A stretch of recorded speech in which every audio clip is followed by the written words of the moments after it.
I have no idea what the sound levels will be like now, but yeah.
Right, let's just get right in there with my... Have I really been playing this game for almost 54 hours now?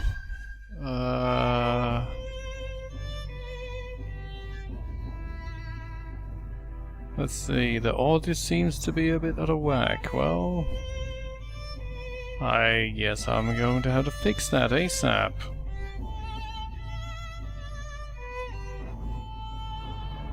Question is what might actually be causing it.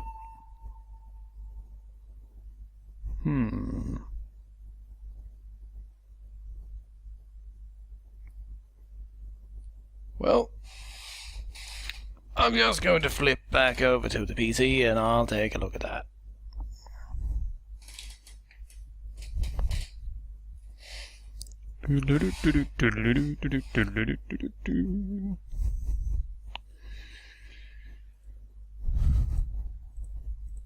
I'm just going to pop these up, and you will probably lose sound for just a few seconds, so hang on.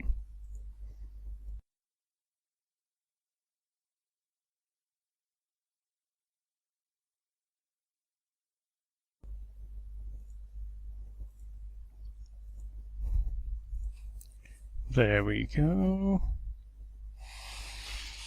Now, hopefully that should be enough, because basically I've now increased the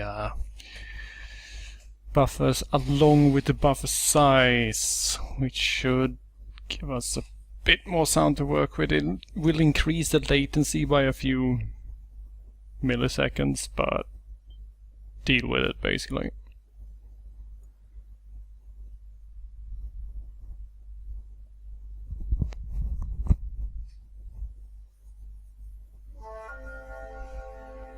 Okay, let's see.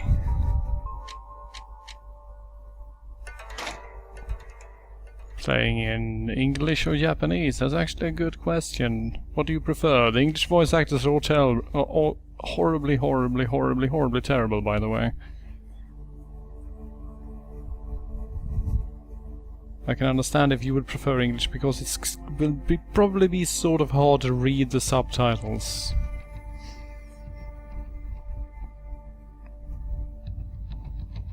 Let's just put it to English for now, actually. Should be more helpful for everyone. Alright, checking our options. Everything seems to be in order. We can of course change the blood color. What kind of blood do we want? Standard red, hot pink, yellow, zombie green, monochrome. I'm not sure.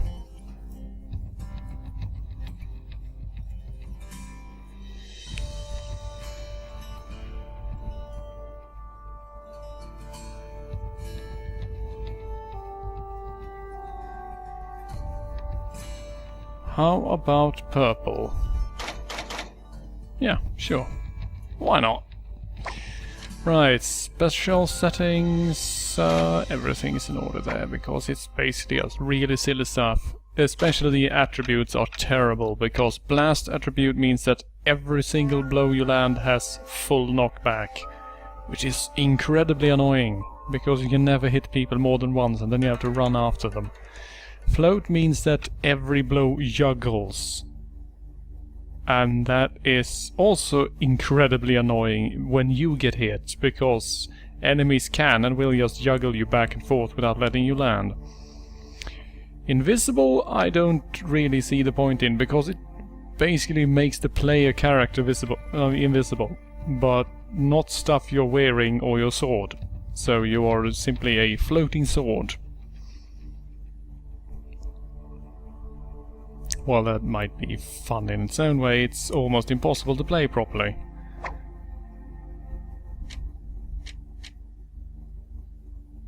Everything else seems to be in order. Jesus Christ, I have done a lot of shit in this game. Holy crap. Only have 15 of the endings though. Right, difficulty level. I suppose we can play on normal. Right, so first things first. We need a name.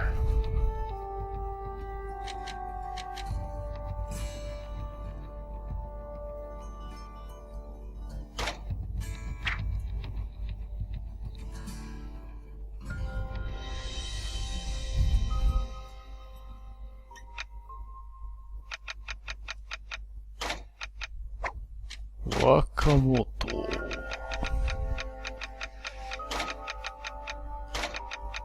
Should fit even.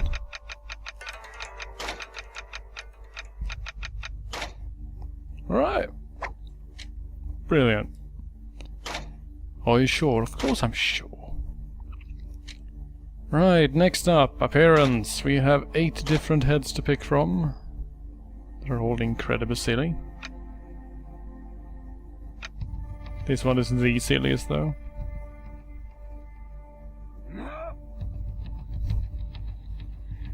We also have anime head, we have Way of the Samurai 1 protagonist, Way of the Samurai 2 protagonist, the Crow, and a blonde guy.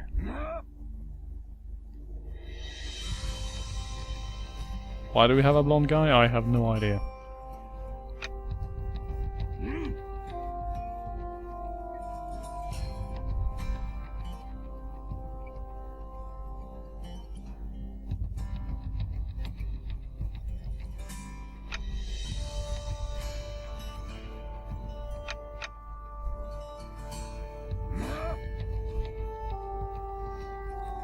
Charlton Heston. Okay, yeah, I guess that works. Question is then, what will we be wearing? How about jeans and blood? That's samurai, right? Or a skeleton suit and a wrestling belt. No, wait, I know. Cardboard armor.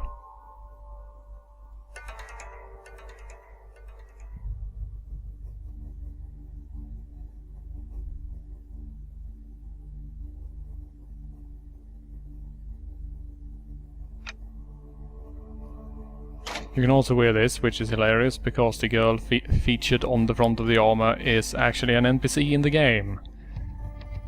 Not creepy at all.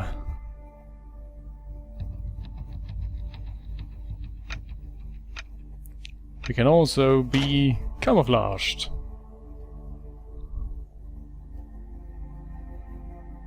Which I'm sure is incredibly helpful, but since we're a samurai we can't really do the whole guerrilla warfare thing. Can also enter manly mode by adding some scars and just walking around with the hakam and nothing underneath, which is sort of worrying in a sense. And of course the fundoshi only mode.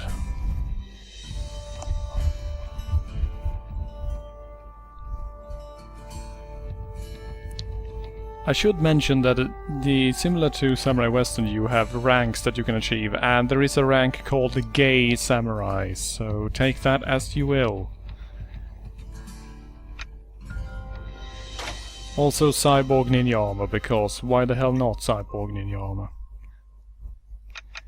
But it seems that the general consensus is cardboard, so let's go with that. Looking stylish there. Should also be mentioned that any NPC that you defeat using a blunt attack is playable. So we could just be the last boss instead, but we're not gonna do that. Okay, next up, weapons. Which weapons are we bringing along? Because holy shit, I have so many weapons. I am not even kidding you guys. Let's put these things away. Then head on into our weapon safe. Yes! So many swords.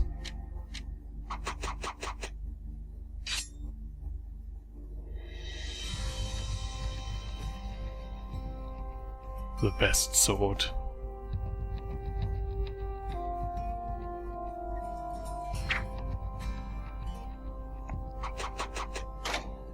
Can also just be badass, of course, and walk around with a wooden sword and smash people. Because that's how we roll.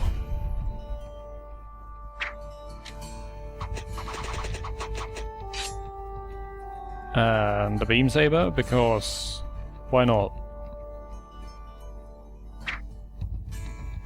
And of course, the hoe. Which, if I remember correctly, has some absolutely amazing technique names, such as Why You Little and Hum.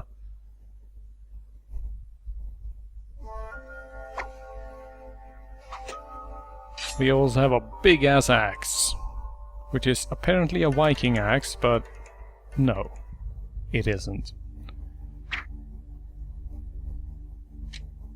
And of course, the greatest weapon of all, the stick.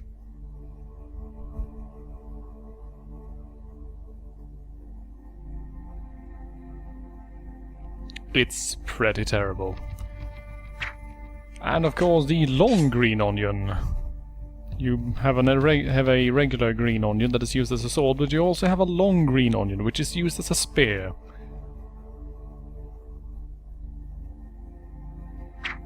It has techniques such as onion green. So enough about that. Now there is a cardboard sword, but I don't think I've made one, is the problem.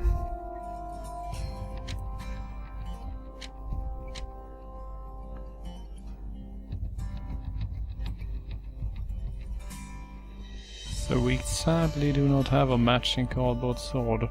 We can of course make one as soon as the game starts, but... Ah yes, my badass broom that I upgraded. This broom is actually almost as capable as a regular sword by now, but it's still terrible. It should also be noted that I've killed 43 people with this thing, which probably makes it the deadliest broom ever crafted.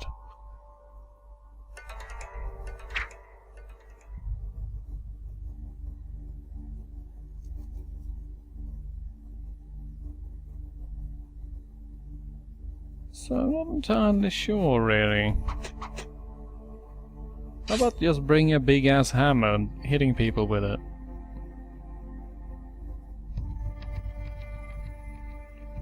There are so many weapons to bring along. Seriously. We also, of course, have my completely insane sword. Which is maxed out to the max and is thus indestructible.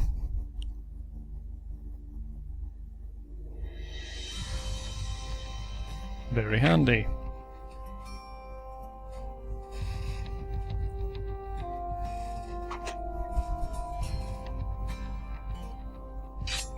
And there's this terrible thing that I made myself only to realize that it wasn't terribly good.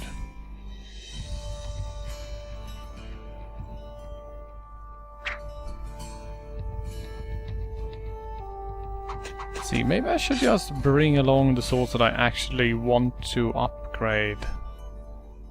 Such as this one, for example. I was thinking of upgrading this one. So let's bring that one, because it's always fun. And what else, I wonder? How about a magical ninja sword with a blood-red blade? That seems suitable. It is of course also a terrible sword because it has minus defense rating, which means that wielding it will actually make us more likely to die. That's fine. So in regards to items, well, let's just say that I have shitloads of items. And I have shitloads of sword parts and shits as well. But let's never mind that and actually have a look at accessories instead. Because yes, this is exactly the same as Samurai Western. We can put on all kinds of crazy shit. Not that most of it will actually be visible, since we're already wearing cardboard armor.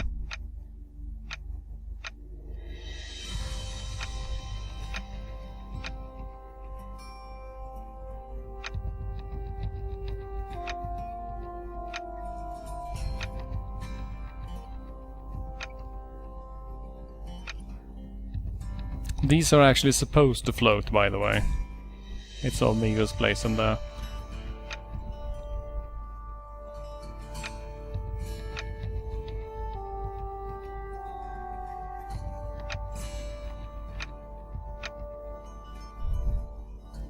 Sunglasses, hell yeah. Actually, I think we're going to have to wear those. We also, of course, have cat ears, because Nekomimi makes everything better.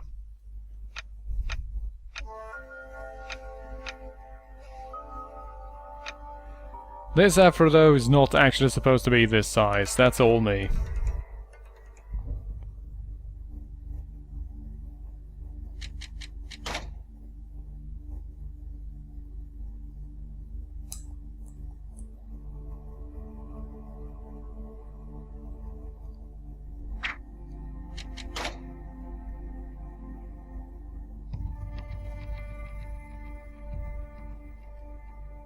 Let's see if we can actually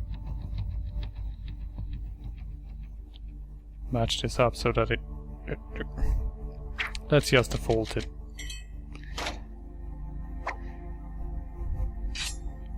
And in this game you can actually wear several items that are meant to be in the same place. So you can, for example, combine a pompadour with your afro and have the coolest hairstyle ever created.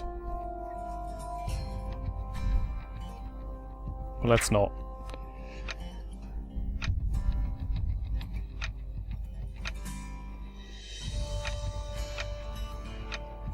Ah yes, the swan toy.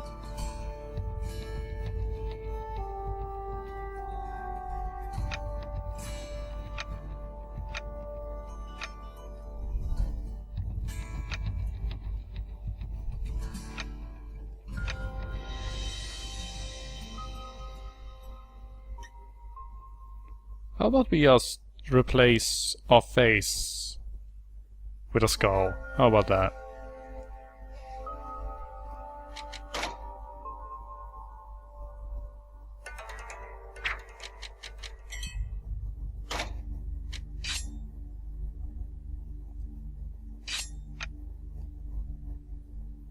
And we can of course put on a cloak, because cloaks. And have a drill sticking out of our heads. Let's not do that for now, and... perhaps we should go with the golden afro instead, what do you think?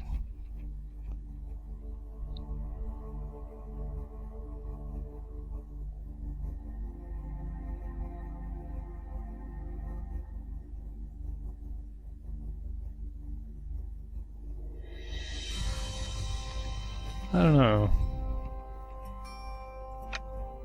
We also had some demon horns, I guess. And some black angel wings to show just how evil we are.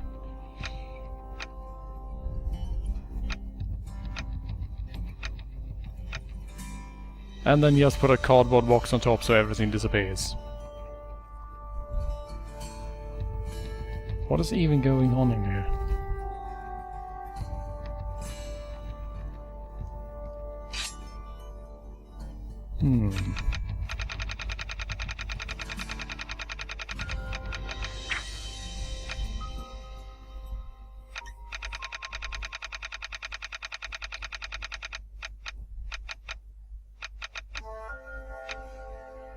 Alright. Looks about right, doesn't it?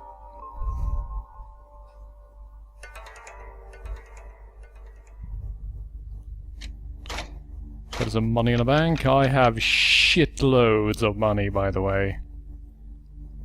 And I do mean shitloads. You're pretty much expected to just make a few thousand yen in each playthrough, and I have almost 60,000. So, yeah. Alright, let's get right in there.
Gameplay! Oh no, don't get your cardboard wet!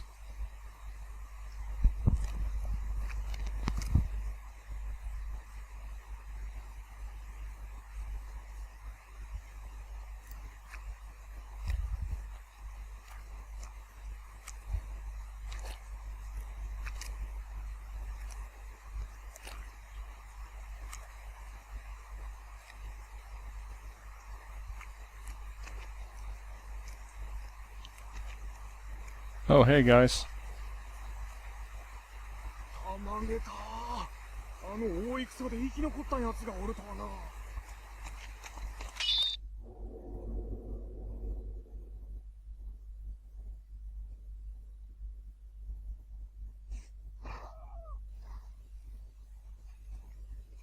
Yeah, that's right. Get out of here. Yes, see, this is the wonderful thing about the Way of the Samurai 3. Every cutscene, you can draw your blade, or choose to go into Seiza, bow, and run away. Which means that you never have to progress the story if you want to, and you never have to be introduced to any character you do not want to deal with. It's fucking wonderful. The story does its best to adapt to your choices in that regard, but it doesn't always work. In fact, you could say that it gets really, really silly after a while. But that's okay. Because by attacking these peasants we can get an event with this guy. But before we do that, let's try to up our health a bit.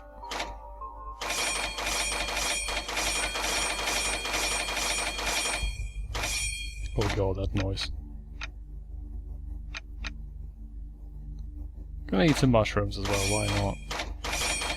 Thing is, since I've beaten this game so many times, I have 9,999 health. You're normally supposed to start with 1,000. So, hey there, bro. What you doing? I am not suspicious at all.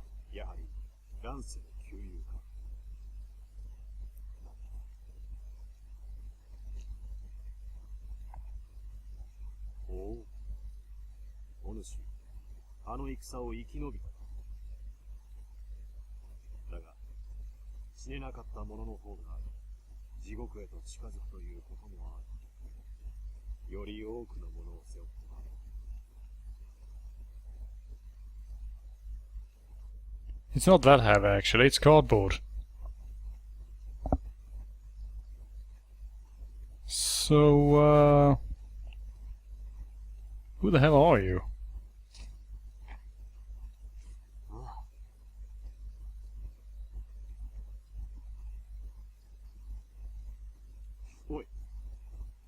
Okay, ask away.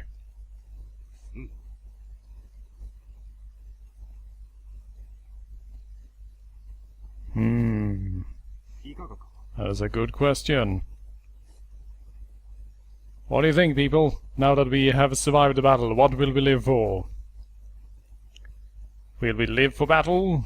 Stay alive to find out why we were spared? Or is this guy an asshole and should mind his own business?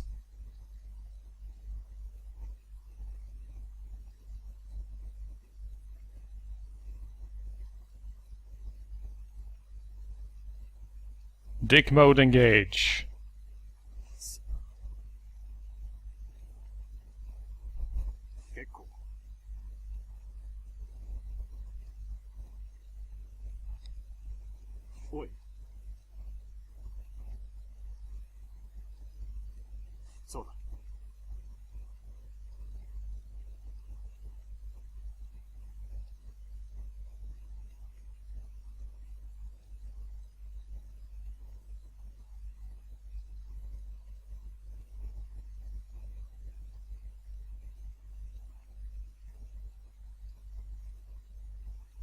Whatever.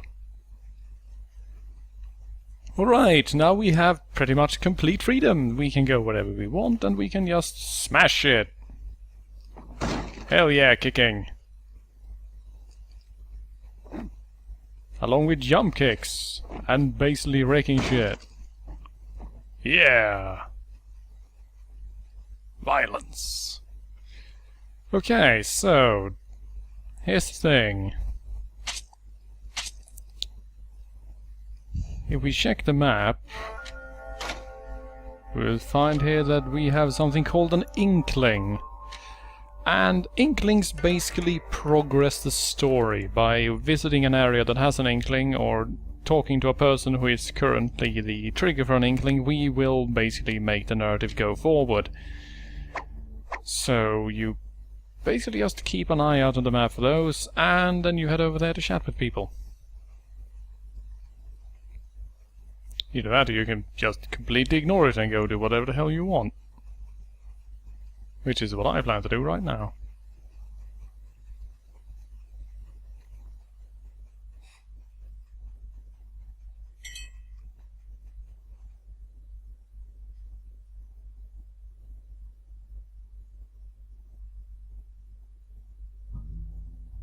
This is an interesting little cutscene here, because this cutscene only appears if you choose to draw your blade against those peasants.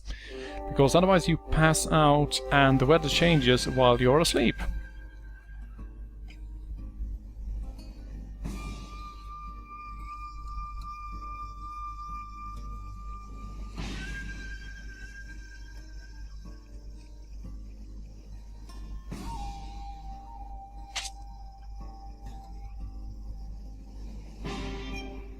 Hey, bro.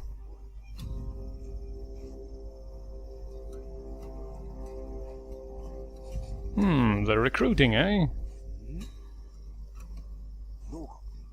What do you say, guys? Do we try to show off before the Fujimori clan so that we can join the villain, or do we just walk away and do something else? It should of course be mentioned that actually joining a faction doesn't matter at all, because you can join the other factions as well.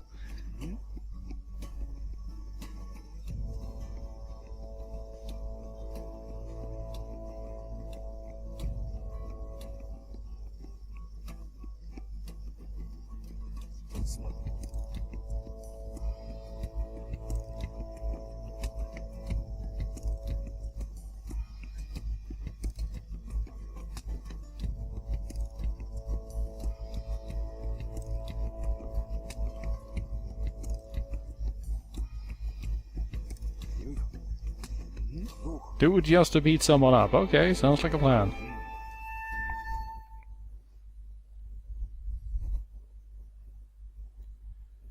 Now then, should we actually use the back of our blade, or should we actually cut people down? That's the question.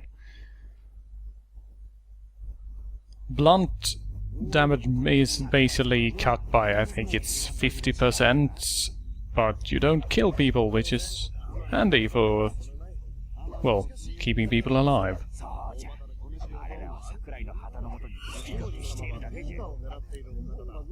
Man, look at these rubes. They don't even have cardboard armor.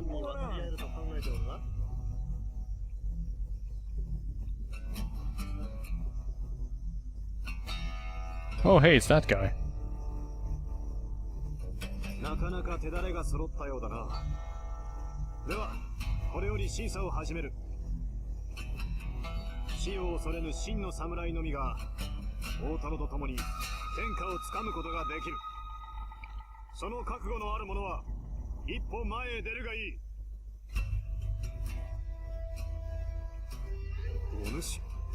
Sup, bro? This should also be noted that this cutscene changes depending on if you've talked with Shinosuke already, like we did. Because here he recognizes us, and thus we get that little extra bit there. Now, smash one another, oh god. Oh wait. I suddenly realized something. Right, I didn't actually equip a sword. I've been walking around barehanded all along. Right, let's fix that.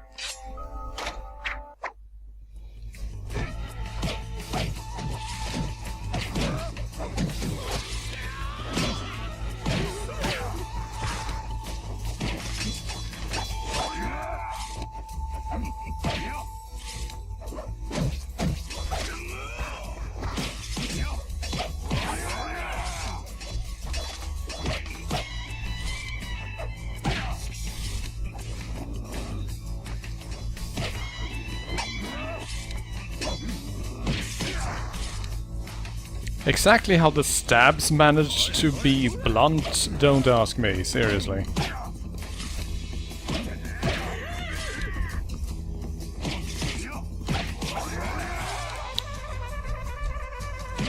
Now, it should be mentioned that you can actually fail this by taking too long or taking too much damage, in which case they will just laugh at you.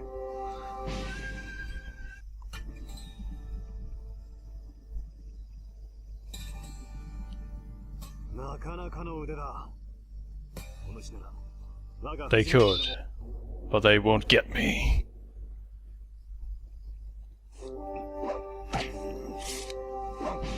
Come on, bro.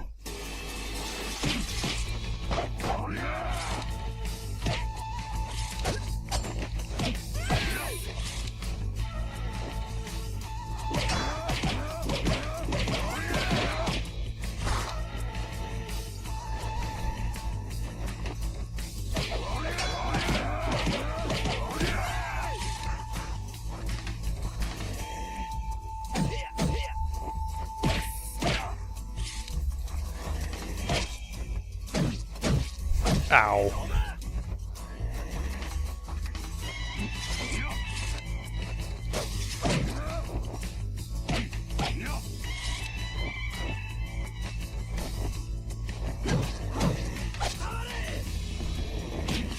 I should probably stop trying to show off, I realize.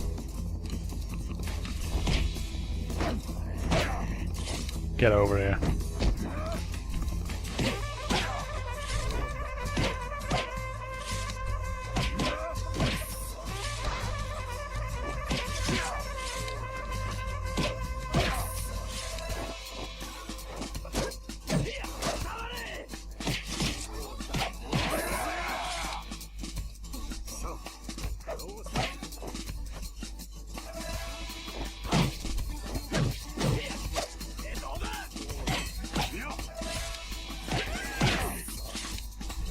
Finally, Shinosuke, our duel is done.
Right.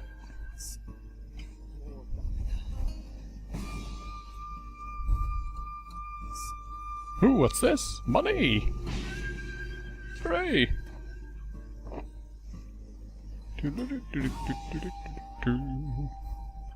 Alright, let's explore a bit.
Seems like no one's home, so let's get out of here.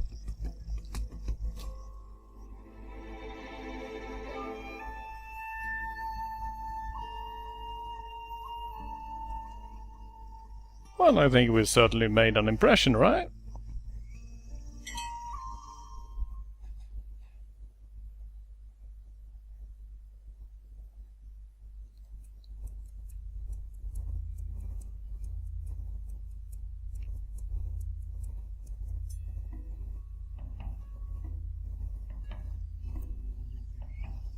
Hey, bro.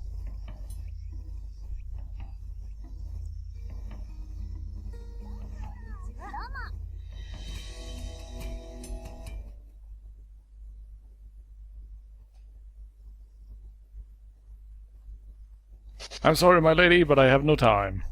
Away!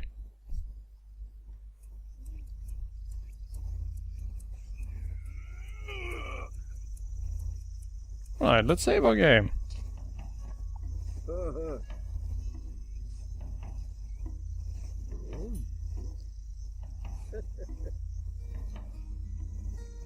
These traveling minstrels are your save points. Keep track of where they are, because saving helps.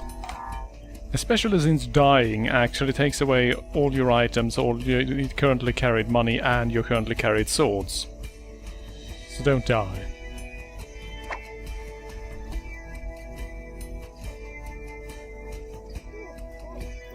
Let's see. Maybe you should go pick a fight with someone. Hey asshole, what's up?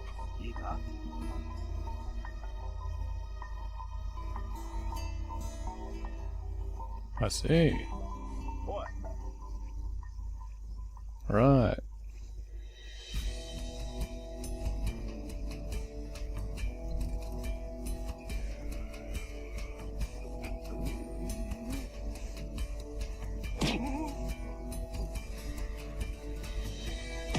What's wrong, bro? What's wrong?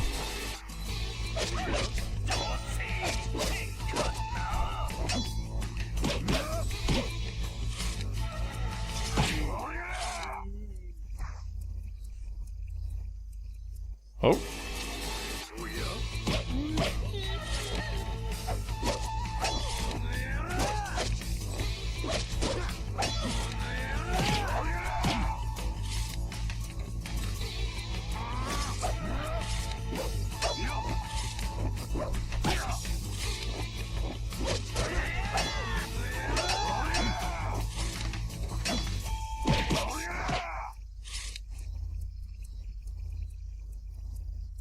And this guy is apparently just...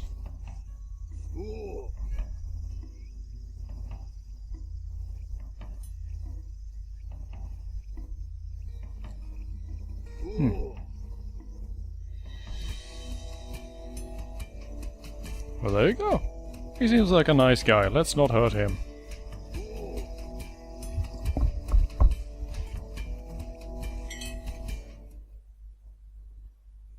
Right, let's head to the hub where we also have our free house. Now, interestingly enough, since you're supposed to be rescued by those peasants at the start of the game, you get a bit of a setting explanation and 3 cutscenes and a short tutorial so that you actually know what you're doing.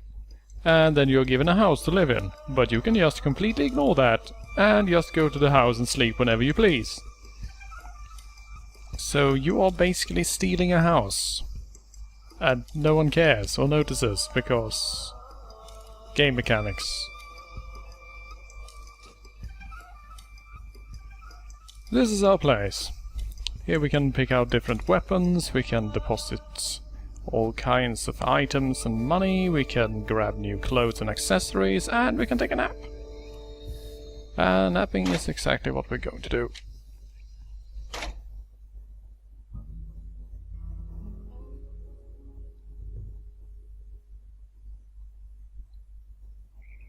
Right, there we go, full health.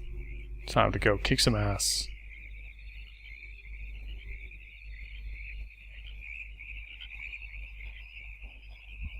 This lady right here, by the way, is the job giver of the Takatane village, and she's very, very creepy. Her special mission involves you finding her underpants that she has somehow managed to leave behind somewhere else.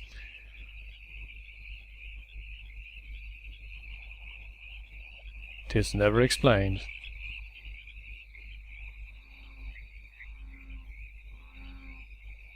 Right, so let's bring up the map.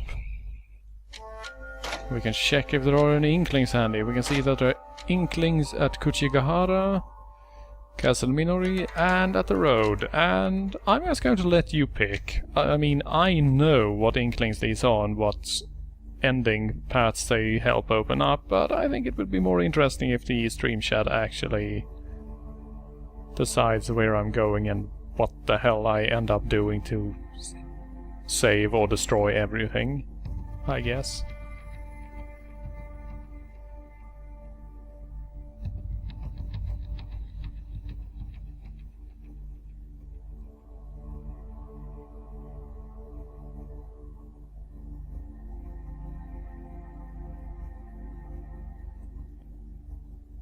For a bit of a short setting explanation, by the way, Kuchihagahara is the battlefield where the game starts. And Castelminori is the old seat of the Sakurai clan that used to be in control of the area before Fujimori Shuzen took over and basically turned it into his private autocratic republic. And the road is basically just a zone they flung down there so that they could have lots of story events that were directly tied to a faction.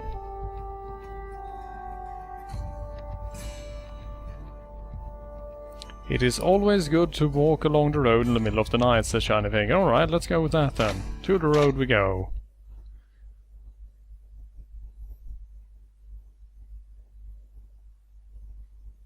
Let's see what's happening around here. Oh, look at this. Bandits!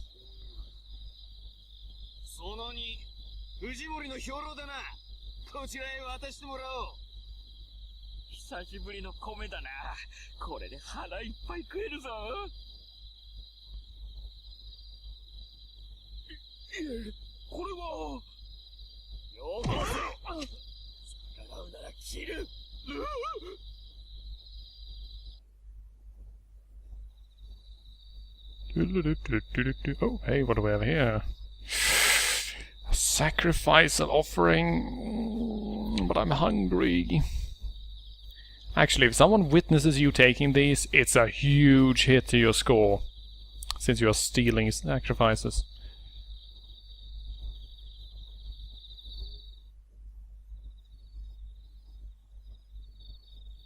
What's up, guys?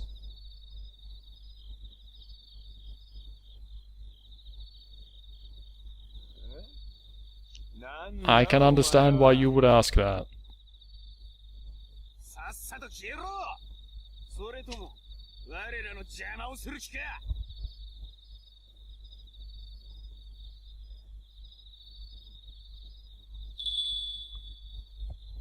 Alright, we have a choice.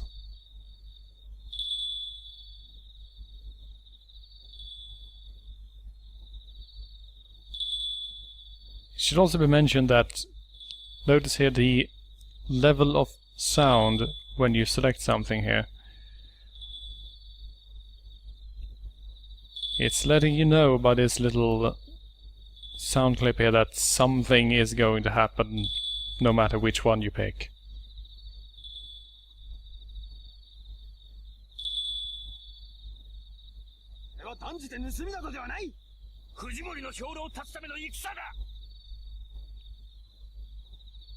Oh, well, okay then.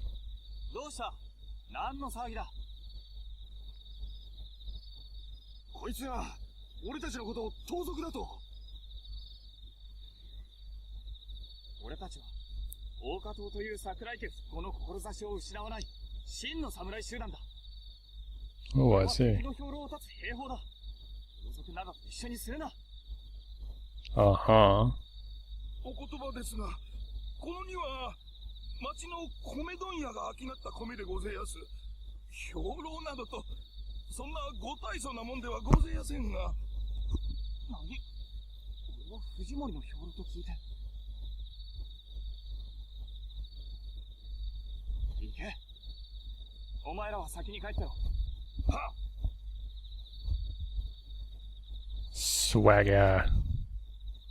では、私どももこれで。 確かに松崎はフジモンの兵糧だと。なぜこんな手違いだ。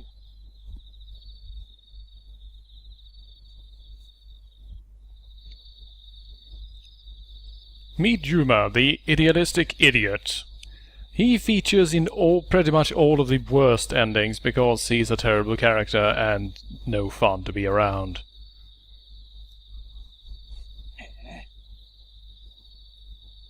He's also very, very slow.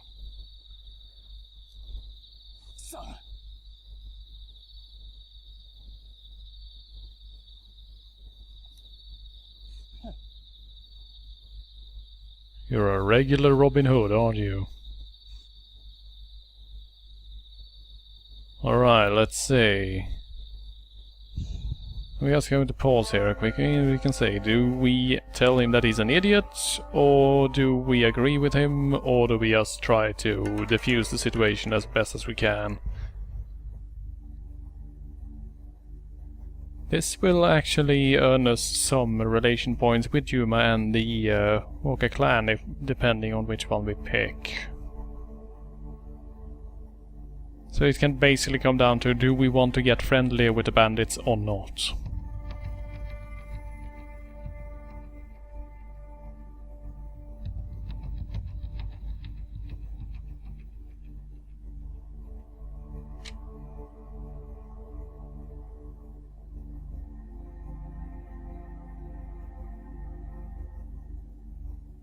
Go with one that's the most patronizing.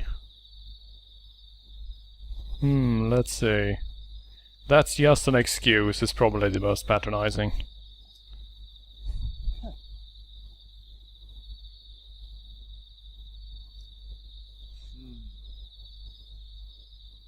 Oh, really? I haven't really displayed courage or honor so far, but sure.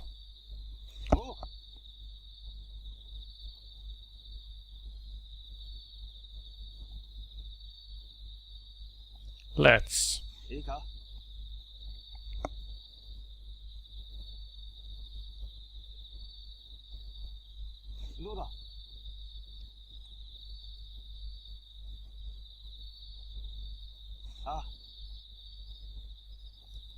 Alright, I'd say that is an invitation to go to Castle Minor and cut everyone down, right?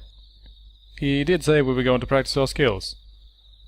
So, let's go there and kill everyone. Before we do that, let's grab some mushrooms. Oh, that's a poison mushroom. Let's not eat that.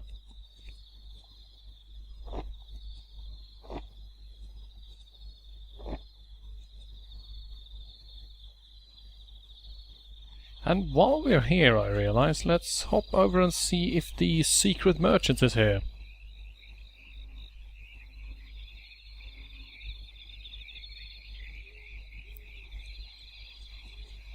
And he's not. There is a fabled merchant that appears depending on how many inklings you have triggered. I think it's the number of inklings. If it's divisible by 7, he appears. But only on certain days of the week. And oh hey, a cat. Hello, cat.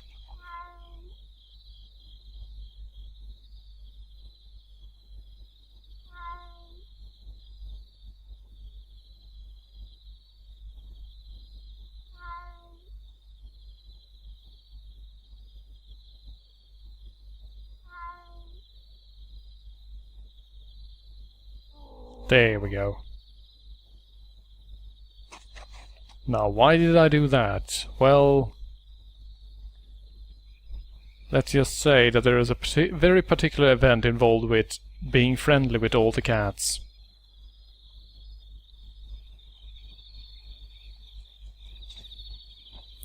Let's see, let's check the map and see what other inklings we've opened up with this. That means that we now have an inkling at Castle Minori, and we still have the one at Kuchihagahara. So I'm leaving the choice in your hands again. Do we accept Yuma's invitation and go see what's up at the castle, or do we head over to the battlefield and see what's going down here?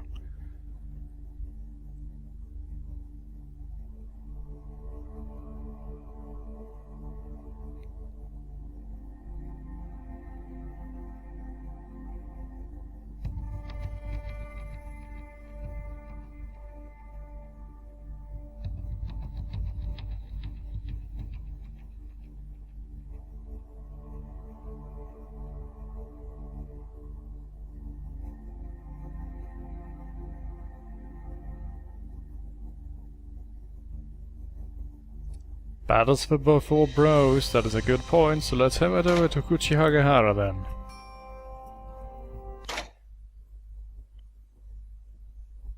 Wow, this YouTube upload is going to be so boring to watch. It's got 30 seconds of sudden silence before the stream chat actually gives you an answer. Okay, let's see, Oh, hello. You're just standing around in the middle of the night at a battlefield littered with corpses. You must be one hell of a party dude.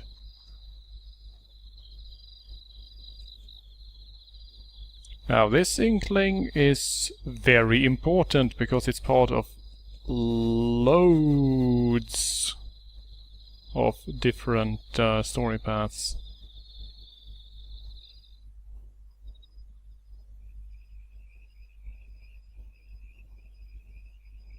なんともおいたわしいことだ。だが、今の拙者にはいかんともしがたい。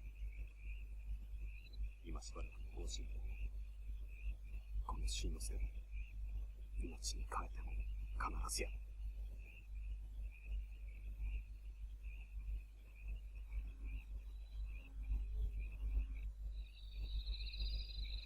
Ooh, mysterious.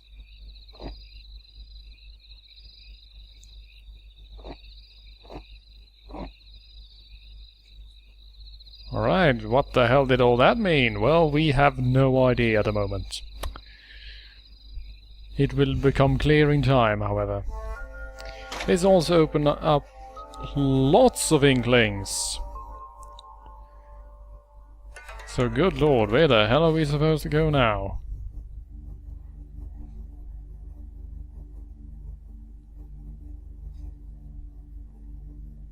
Basically what has happened now since we've witnessed some inklings is that all 4 possible faction paths have opened up.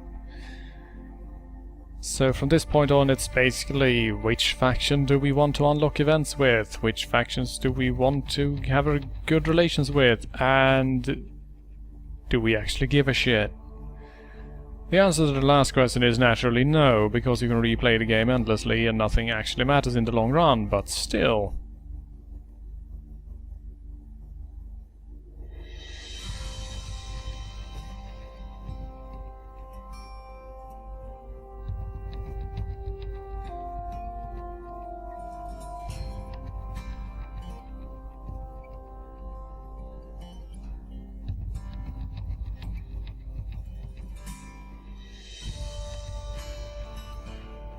How about the village? Yeah, sure, why not? Let's head down to Takatane, which is sung off by the minstrels as the worst village in the entire province. No, really. The minstrel in the village will sing you a song about how much he hates the village and everyone who lives in it. It's a really good song. Oh, what is this? Ruffians! Excuse me, sir.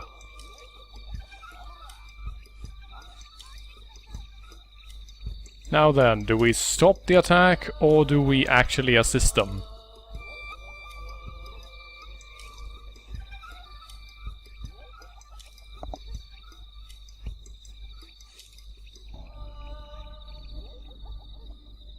It's a tricky decision.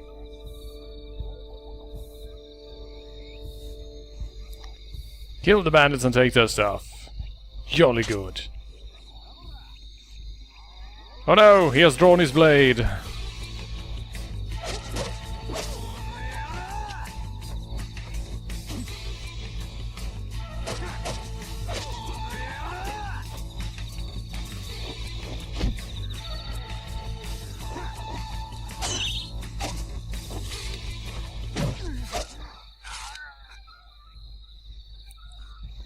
And you're just still hitting on her. Excuse me, but...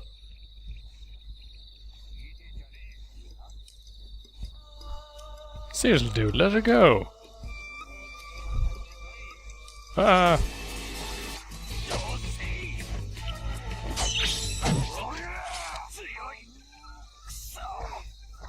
Instant kill. Oh, and a rice ball. And wait, oh, this guy dropped a sword pot. A terrible one, but I'm grabbing it anyway. Free money. So, Shidori, are you okay? Shidori is actually a funny little pun here, because Shidori is a name, but it is also the name for the act of clearing your blade from blood. Ha ha.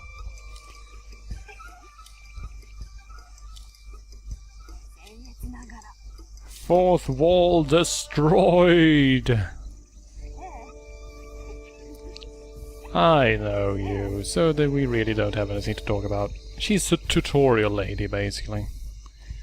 Right, let's check the local map and see where the inkling is. Oh, it's that inkling, right. Right. Oh.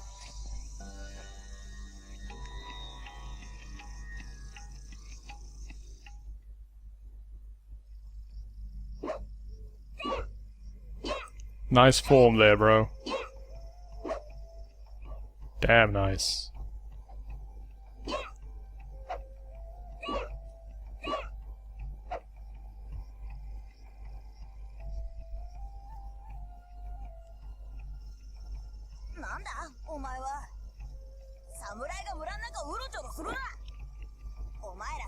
Since I didn't visit the village in the beginning of the game, he doesn't actually know who I am.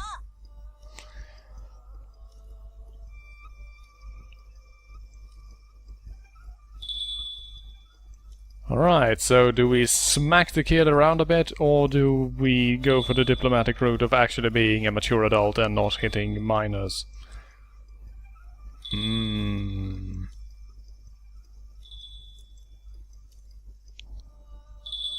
We can of course also just draw a sword and threaten him to his life, but, you know.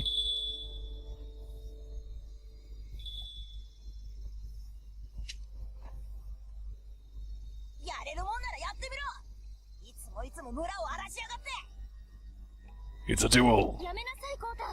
Oh shit.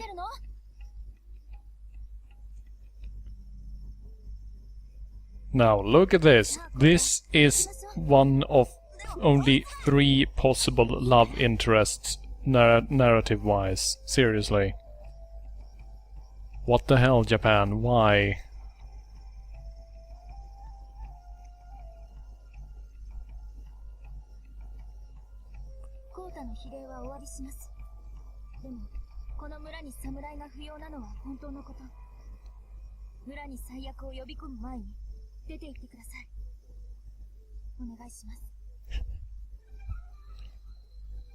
Oh, you little...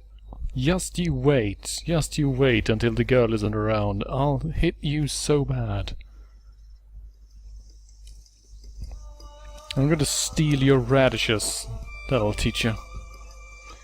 Also, a bit of an interesting thing really that I just showed off there. If you're running and press the button to pick things up, you actually pick things up while running. You basically just do a shoulder roll over the item, pick it up and keep going, which is incredibly handy. Alright, let's see. Clearly this is getting to be a bit annoying, really. I wonder if there's any use in changing our clothes, maybe. Nah. We'll go with this for now. Right, let's do a job. One job, just to show off how it works. Lady, I am wearing a cardboard box, and I'm wearing a skull mask underneath it. If you still haven't seen my face.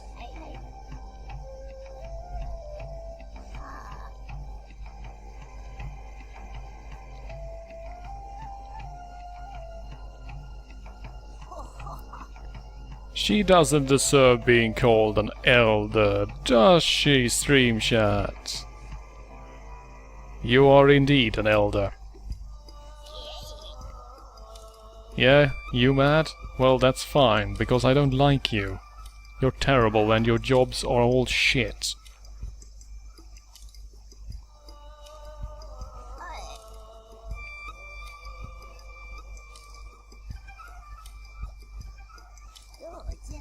Ah yes, the special job. Sure, what is your special job, Misai? Tell us all about it.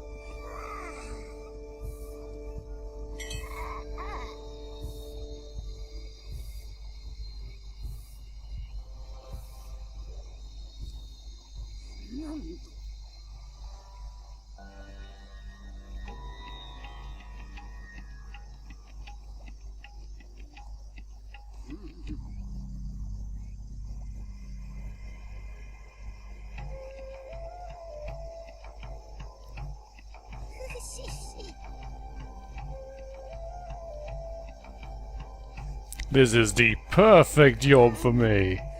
If there's one thing I love, it's old ladies' underpants. Right. Let's quick travel. Now you might have noticed there, Quickie, that the Inklings now have red X's over them. That's because while you're on a job, you can't actually fire off an Inkling. This was not the case in Way of the Samurai 2, where you could walk in on a story event while you were on a job, which immediately cancelled the job. They figured out that that was really not a very good idea. Right, now, what's this? What's this? Furoshiki. Female underpants. Now, here's the thing. We need to grab the underpants and reach an area exit. But you see those ravens picking apart the corpses over there? The moment you pick these up, the ravens will converge on you like birds of prey and snatch them from you. Yes, the ravens will steal the underpants, and if they do, it's an instant failure. Now, normally this wouldn't be so bad if there was actually a way to properly avoid these assholes, but the thing is they're as fast as you, only that they fly, so that they can just pass over items that you need to run around. So, naturally what you do is do a freaking shoulder roll, and then you leg it.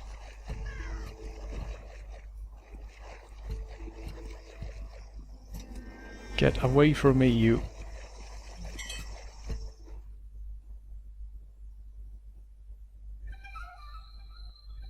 Like having a freaking predator drone behind you.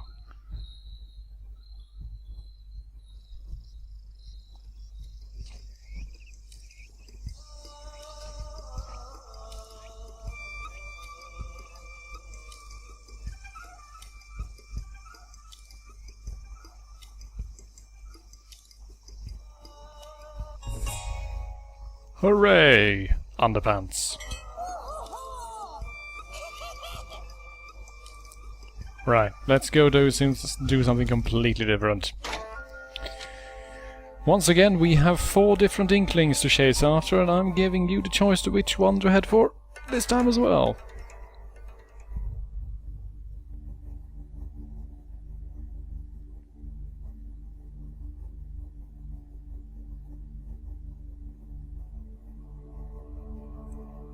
Do not be shy to weigh in, by the way, because the faster you give me a choice, the faster we can beat the game.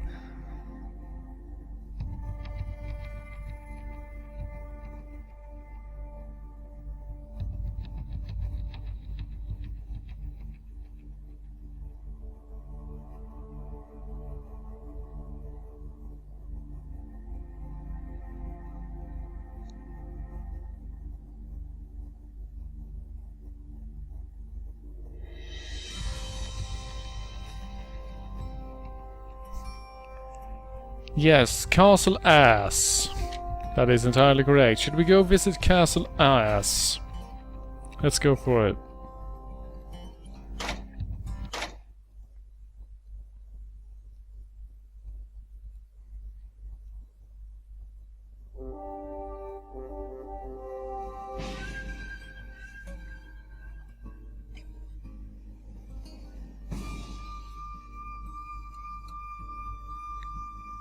So what's happening over at Castle Ass? Well, oh right.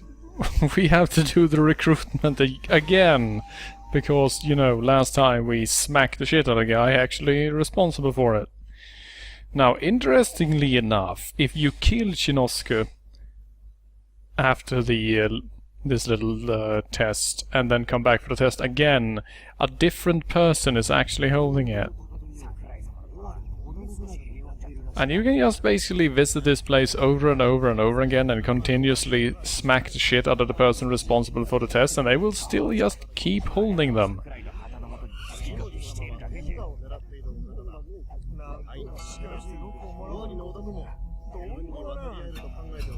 Yep, here we go. Completely different person. But I don't like your face either.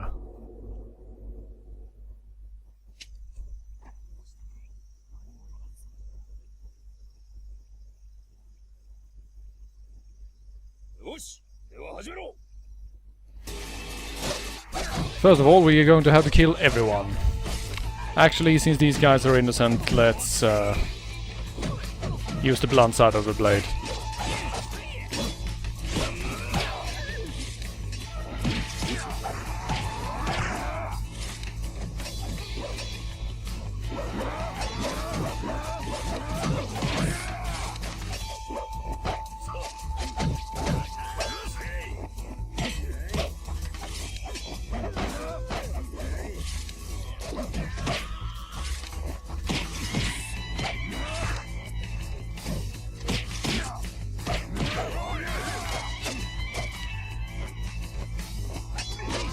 Need to be a bit careful here because we're building up a lot of heat on our sword, that little red bar on. If that red bar hits the top, we lose 1 max durability of our sword, and that is never a good thing because it's really expensive to fix them at the level it's at. Look at this asshole just going crazy on someone else.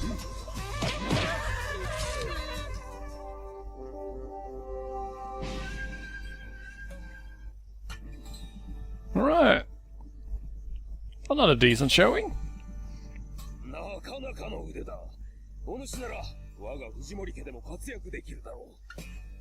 So what do you say, guys? Do we actually join them this time?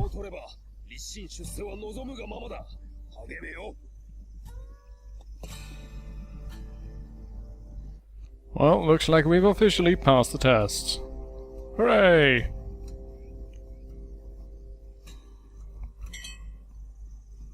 And having passed that test means that this door will now be open for the rest of the game, which means that we can come running in here and cut random people down whenever we please.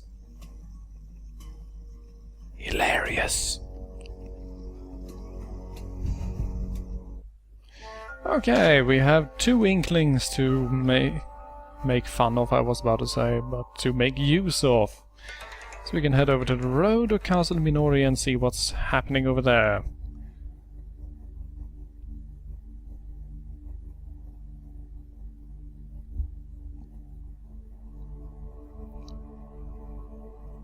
It might of course be amusing to the first thing we do now is to head on over and become members of the other clan faction just to, you know, be assholes. Actually, I think I'm going to do that because there's a really funny thing you can do that I want to show off. There's a little interesting AI routine that I was really impressed when I realized that I actually had that.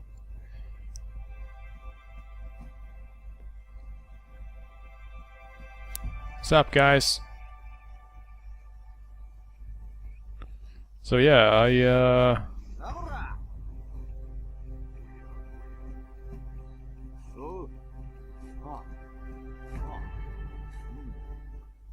if you talk to Yuma earlier like I did, you don't have to fight these guys, otherwise they have a bit of a challenge where they want you to show off your skills.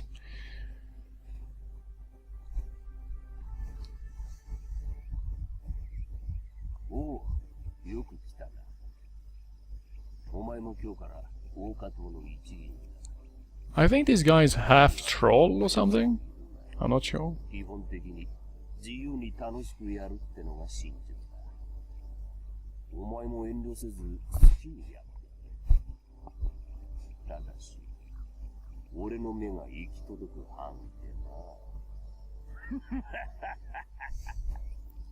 Please never laugh again.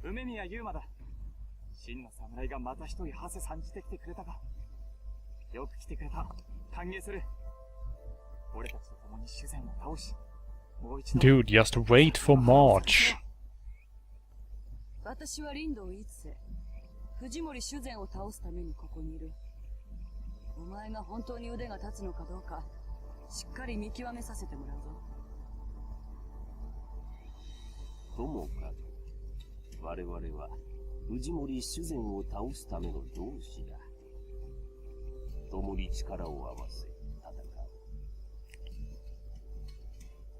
Sure, whatevs.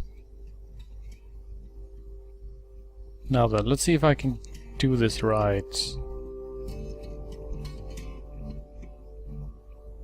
you need to head over to the door. Then you wait for Itsusa to try and leave, because she is a terribly antisocial person. She's basically the tsundere stereotype, and yes, she is a possible love interest.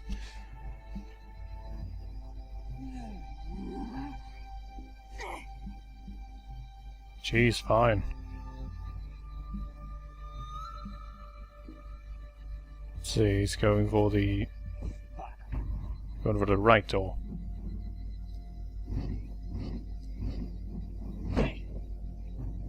Yep. If you keep closing the door in front of them, they will simply just kick away the door. Because they are violent assholes.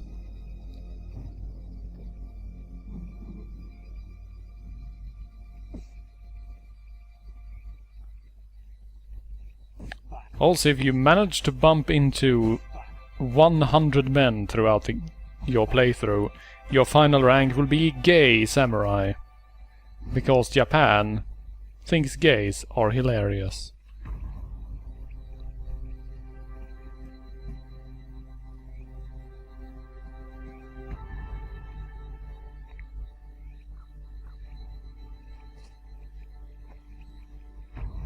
In any case, this is a pretty big place, and all of the guys just walking around here are basically silly character stereotypes. One guy is a sadomasochist, another one is actually a pacifist but was tricked into joining. Another one is completely obsessed with Itsuze and stalks her wherever she goes, and you actually end up having to fight him over her if you are going for her path. Basically everyone here is just an idiot or a weirdo. They're all terrible.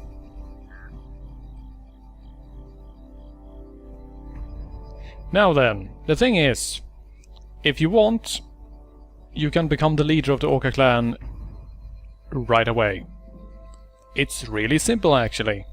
Just kill that fat half-troll at the top of the castle and you are instantly the boss.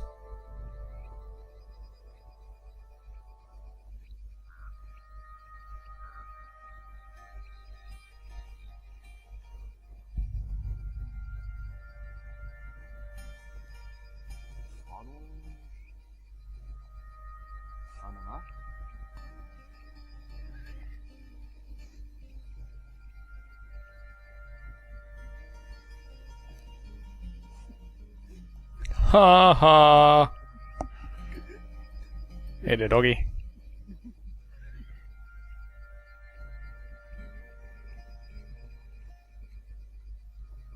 Alright, with this we've officially joined both of the main factions. Which means that we can now do all kinds of crazy shit.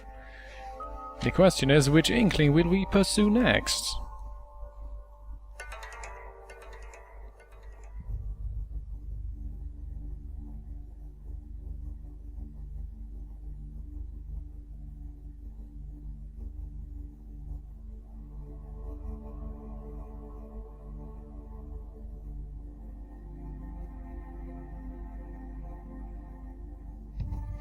Speaking of nothing at all, by the way, if anyone would be so kind as to perhaps let the thread know that I'm streaming, that would be nice. I don't want to double post more than necessary. And I bet someone is going to be very, very cross with me because I didn't tell them.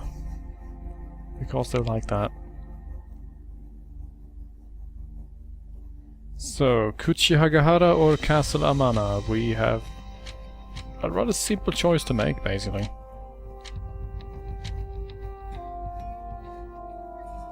Battlefield or Castle Ars?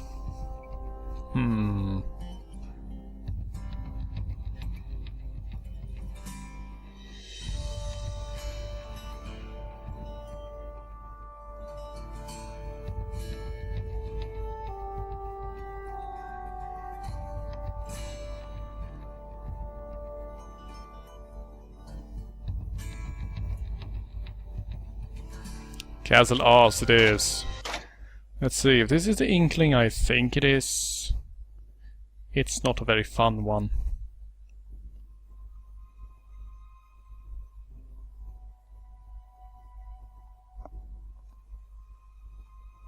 We can save while we're at it.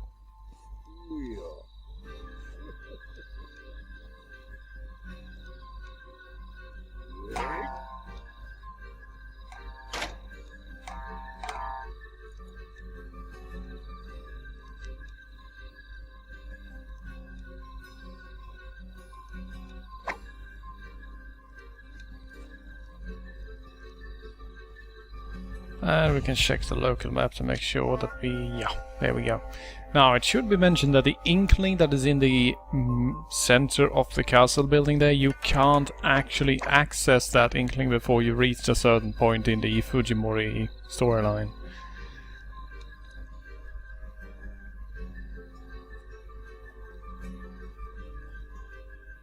Oh, hey.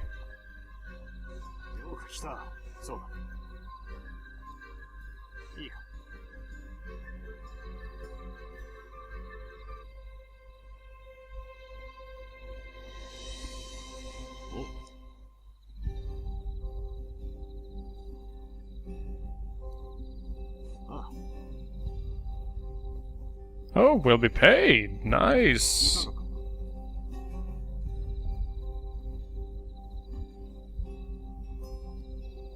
Yeah, sure, why not? Now, this is one of the Inkling events that can be viewed from both sides, because the Orca clan will ambush this little provision train. So depending on which Inkling you visit... I don't know why you can draw your sword here, seriously. I think you can switch over to the Orca clan and join the ambush by just cutting people down here, but...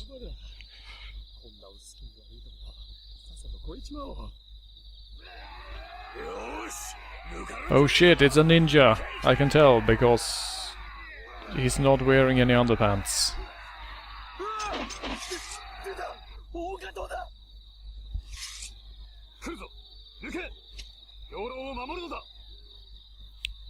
Alright, well, since this is a battle on life or death, I'm going to just cut you all down.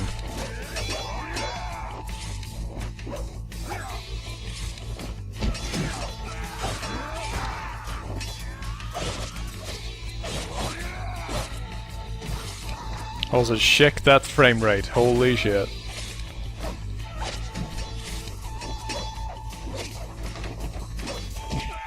Kick to death.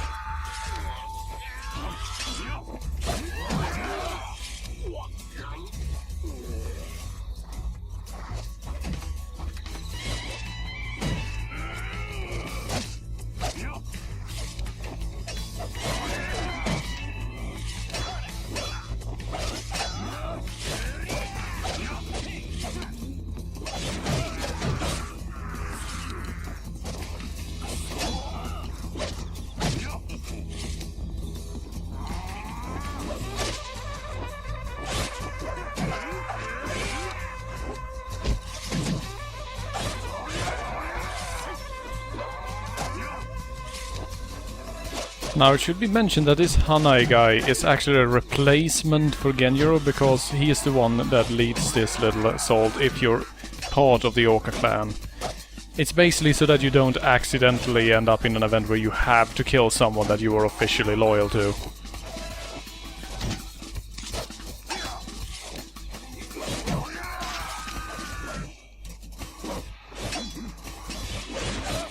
Wow, that's some impressive hair there.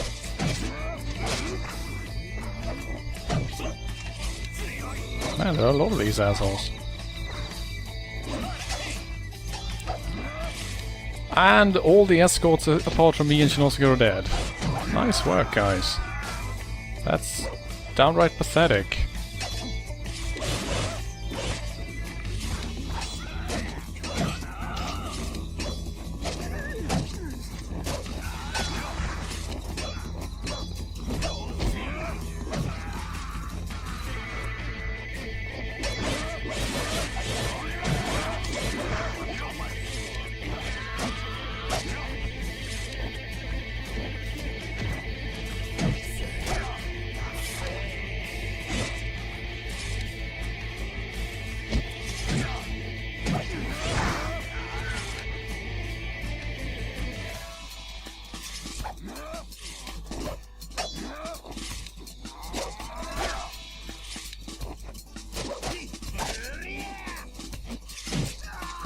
Know your place, asshole.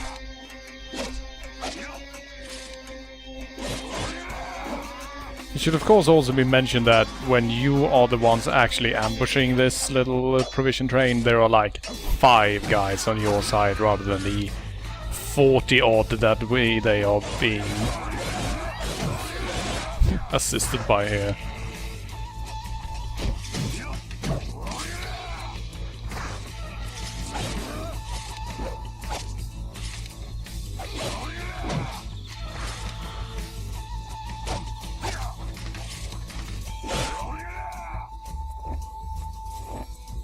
Get over here. I wonder what Shinosuke is doing.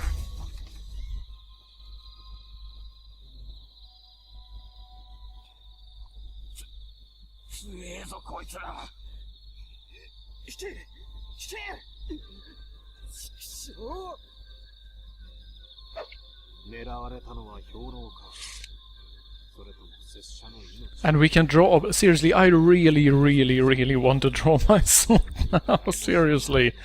What would that even result in? I don't understand.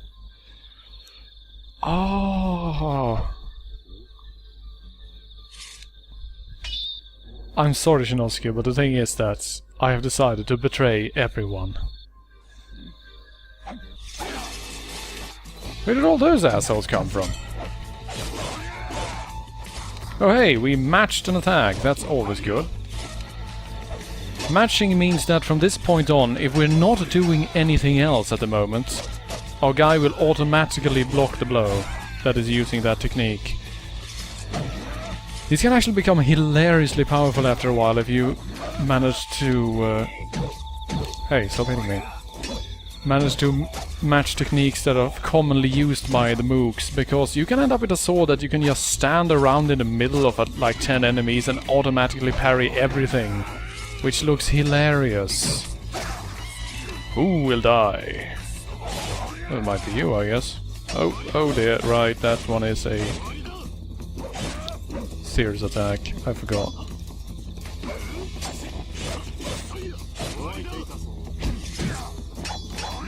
So the question is, do we actually kill Shinosuke or not? Because, I don't know. He's a pretty okay guy. Wow, we just matched 2 more of your techniques. You are in trouble, my friend. You're not going to have much left to actually fight me with.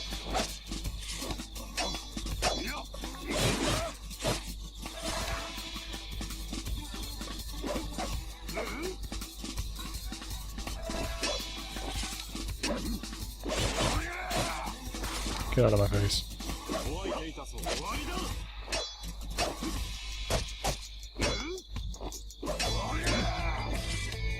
Yeah, sparing him is probably a better idea. If nothing else, he's a very important story character actually, because he is part of like 2/3 of the endings in some regard. And he is a very important player in all of the good endings. Whee! Yep. Now it should be mentioned that actually hitting people when they are down on the ground or attacking people after they have been killed or knocked out, such as kicking corpses and such, will also decrease your score, because that is not something a samurai is supposed to do.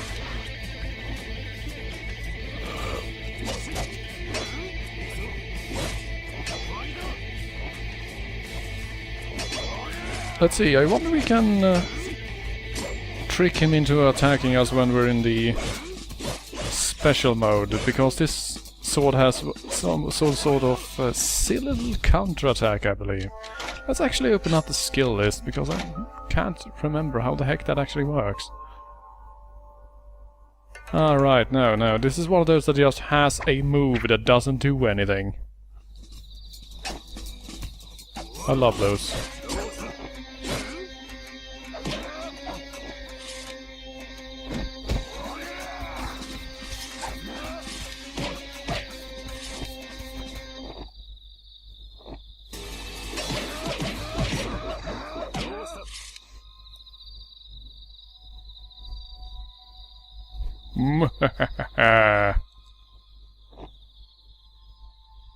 Now, the rice is mine, only I can't actually do anything with it, so this is completely retarded. Why would I even do this?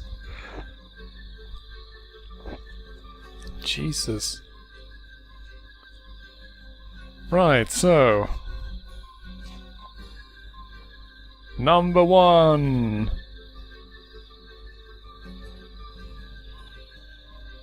Right, let's get out of here. So, we now have 1 inkling.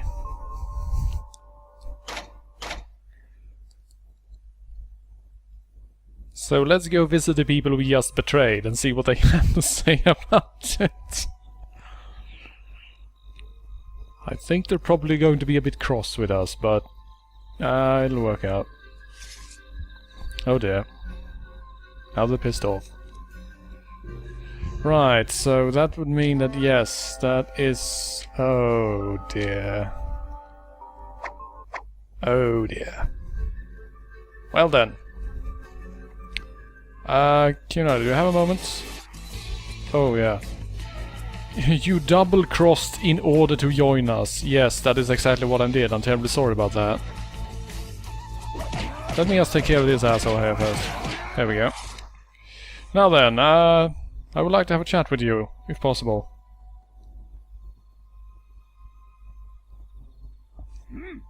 Yes, my high-handed way of doing things, that is, yeah.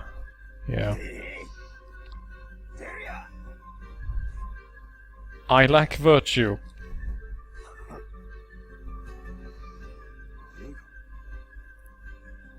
No, it definitely is not. Yes, it is.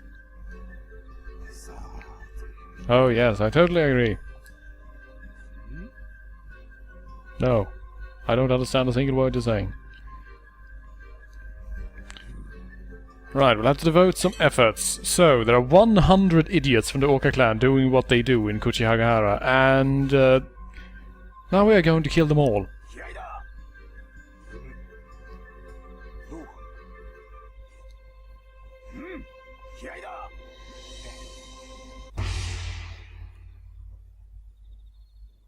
Okay.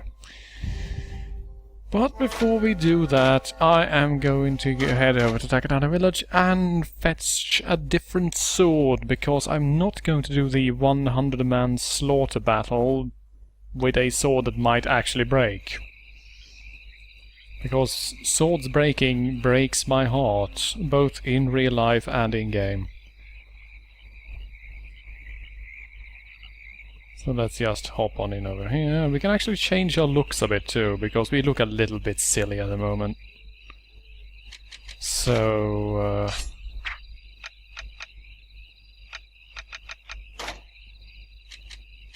let's just take this off. This and this.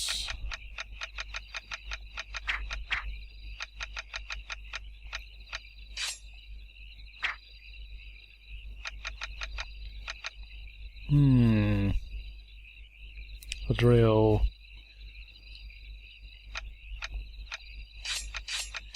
This is actually part of the Spartan set, and is supposed to be used with a spear that is, according to them, imported from far away.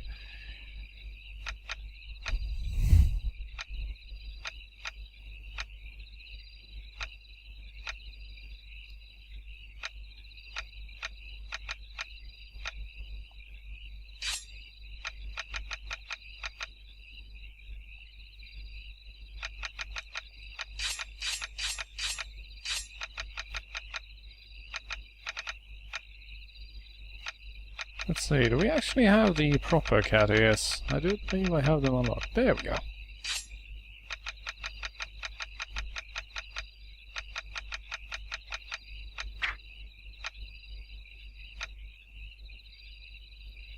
I am what you might call a cool cat.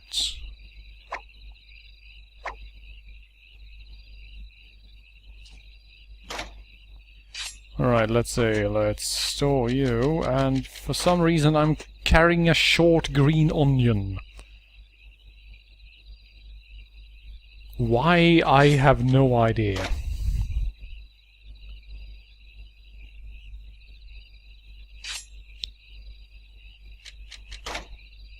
A green onion used in cooking. Onion sapu blue, miso sakana, onion sapu gyokyo, and rokuyu onion are its base techniques. There you go. Right. Now, if you really want to just murder the shit out of everyone, this is how you do it.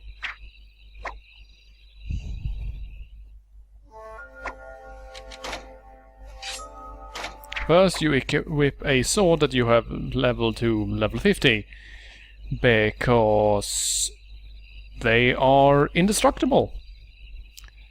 And then you basically hold down. Let's see if I can get this to work properly.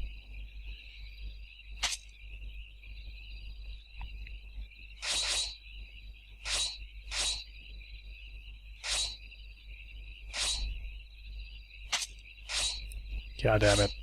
Alright, shortcut didn't work, so let's just do it like this. Dual sword. There we go. Now we are wielding two swords, which unlocks the dual sword moveset, which is hilariously, ridiculously overpowered, and both swords are now completely invulnerable. Which means that we can just flail wildly into any heap of enemies without any worry or care in the entire world. Which is wonderful.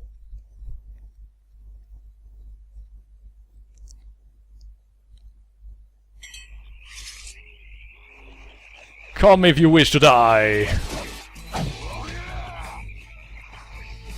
Now the thing is also that doing a dual sword wield, you actually get the combined stats of both blades, which means that at the moment my combined attack power is added by roughly 400, and the average opponent only has 500 health points, which means that I can kill people in a ordinary attack, more or less. In addition to this, the double sword style has ridiculous amounts of special techniques that are just hilariously powerful. Such as this practically unblockable bullshit right here.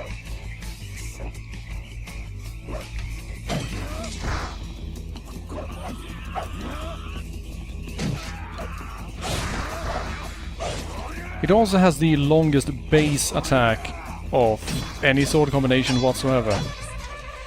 It also has at least one block-breaking attack in each and every single one of its multi-hit combos, which means that even if these poor bastards are actually doing well enough to, you know, block, it won't actually help them. Let's see, I'm desperately trying to see if I can trick this asshole to attacking me while I am in the counter mode, because that technique is wonderful. Oh well. Fuck it. Well, hey bro.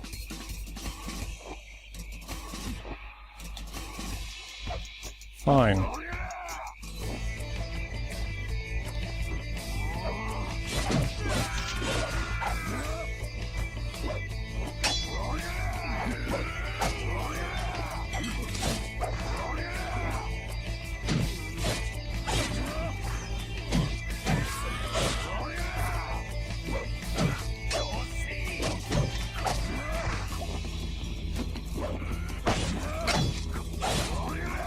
Hilarity ensues when I accidentally kill people I'm not actually actively fighting.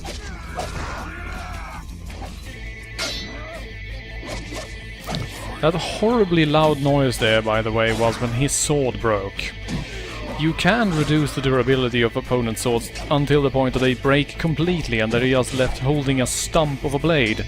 In which case, A, they cannot block, and B, their attacks do roughly 2 or 3 hit points per hit.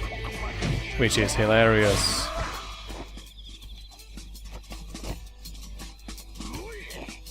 Come on, bro. Scared? You should be.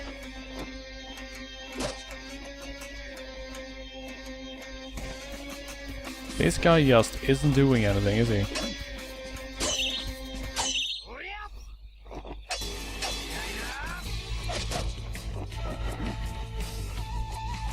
Fine. You suck. And you suck. And you suck. And you all suck.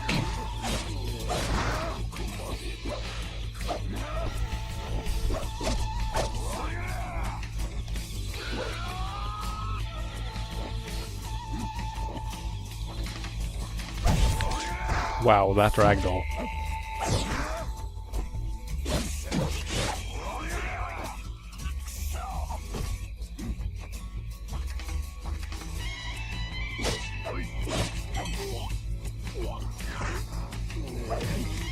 There we go, counterattack. Finally managed to land that one. Let's see if we can get a Rensatsu chain going.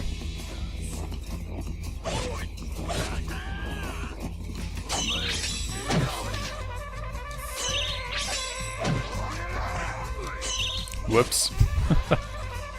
Yeah, Rensatsu basically means that first you get a Hitsatsu, which is when you time your block precisely so that you get that golden glint and press X.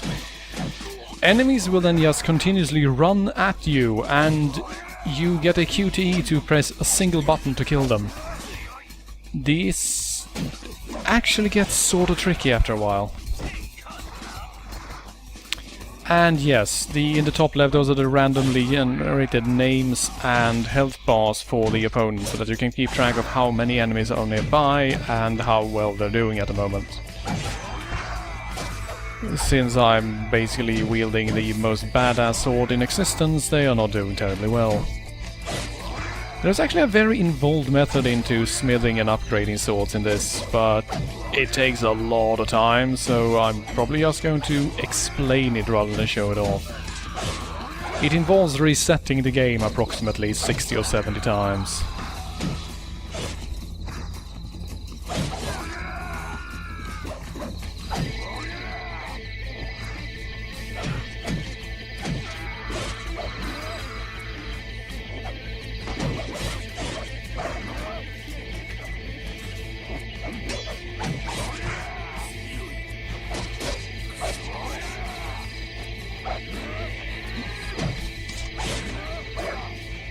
You do not mess with Nekomimi Samurai, seriously. Oh, money. Thank you.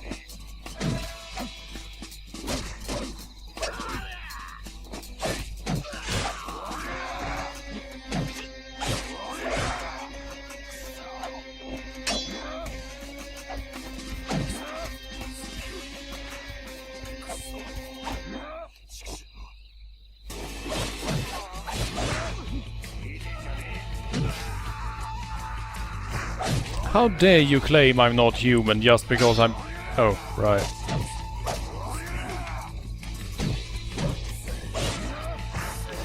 How many are we up to now, I wonder? Oh, 80.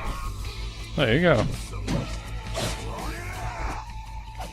The interesting thing is that killing people actually doesn't add much to your score, and if you kill too many people, it actually negatively impacts your score because you're regarded as a mad slasher rather than a samurai.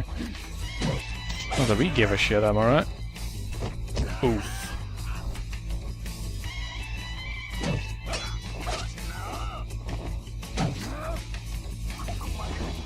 Let's see if we can actually land the second part of this technique.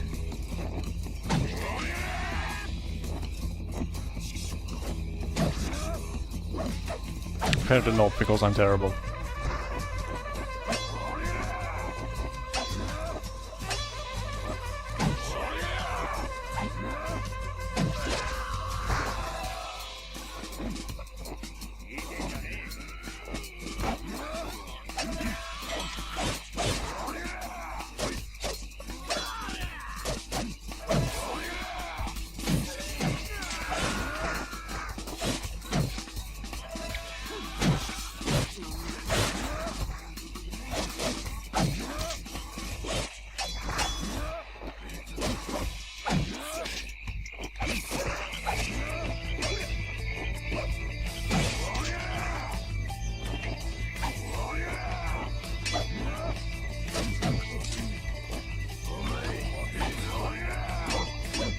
I honestly think it's only you left, my friend. No, there's one more guy. Alright.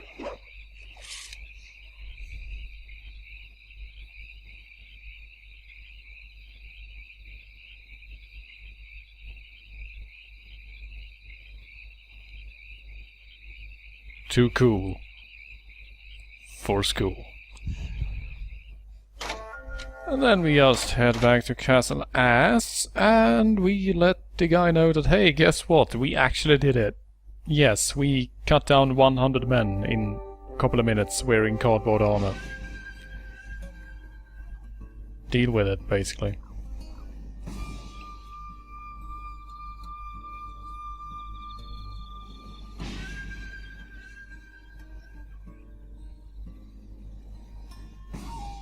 But come on, I just went out of my way to regain my... Alright, fuck it.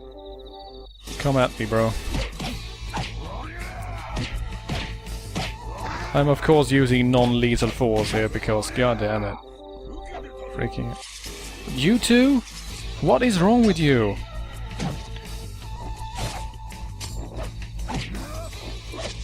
Wow, this guy is going crazy on me.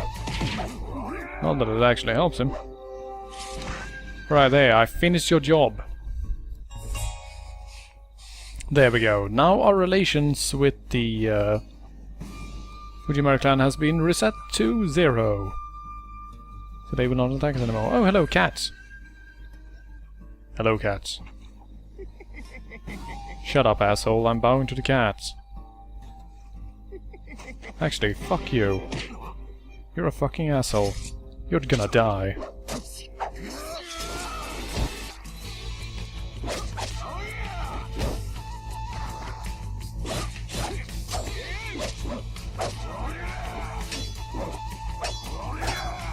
By the way, don't hit cats in this game, because that will cost you a lot.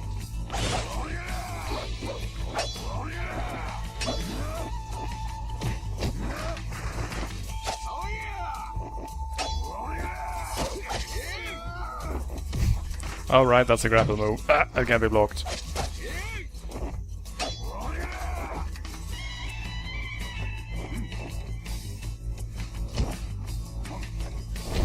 God damn it, stop using grapples. There we go. Oh hey!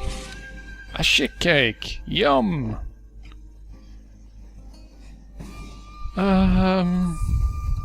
Master Kionari, I think there is a problem. Oh.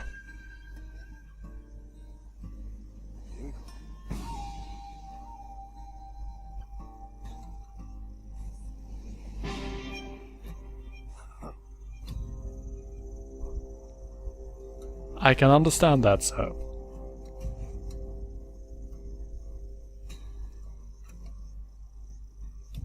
Right.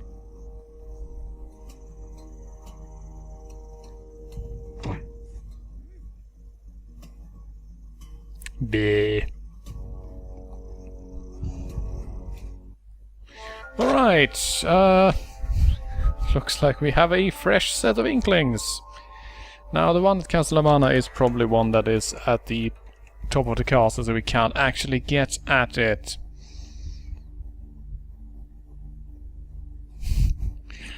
So it's either the road or Takatane village, so where are we headed?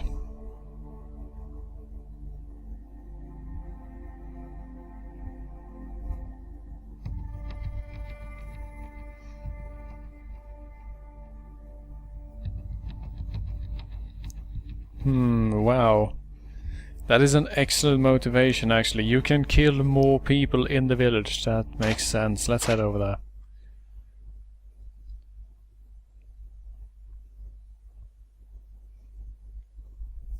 Let's see what's going on here. I do believe I know which Inkling this is.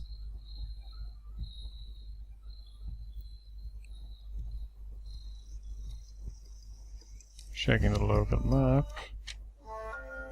Yep, it's that one. This is another one of those extremely story important ones. Sup, kid?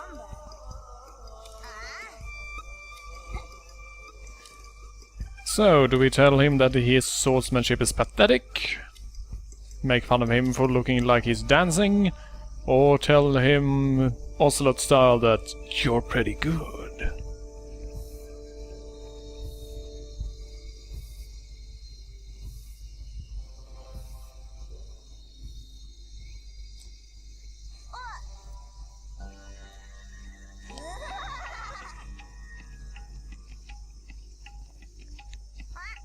Tsukumi!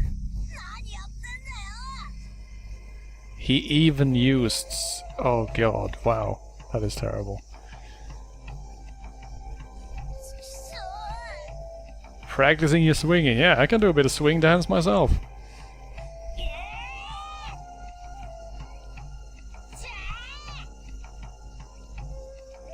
Wow. Aren't you an asshole? Now, sadly, you can't actually kill children in this game. There are certain unkillable people that make them basically all children, and what happens when you strike them is that you get a Hido, which basically lowers your score straight off, and then they just run away.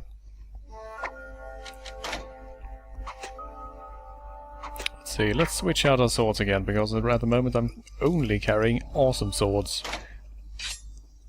That's not fun. So let's go barehanded. Please carry at least one weapon, but jeez, fine. Fine, I'll bring the broom. There we go. Oh.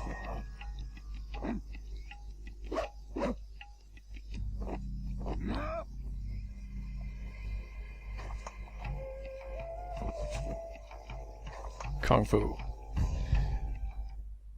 Now then, let's see. How the heck do I check those again? It's something really stupid, like, yeah, skills learned and then bare hands. Here is where you actually check your bare hand techniques. And there are actually quite a few. Most of them are, of course, absolutely terrible, but, you know. See, I believe there is... Yeah, we actually do have a counter move, which works really well and looks really silly. Right, let's take a nap before we move on.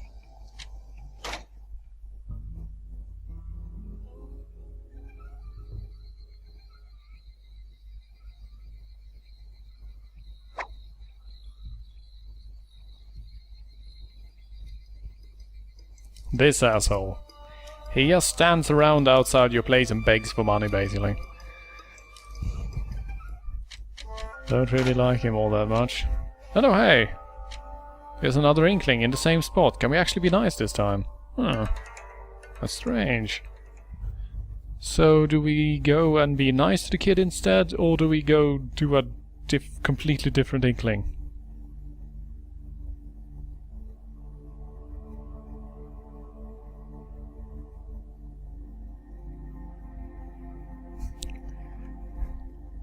Show him the way of the fist in his face. Okay, sounds like a plan.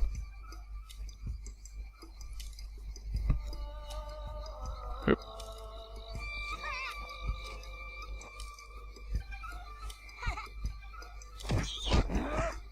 Know your place. That was great. Alright, to the road we go.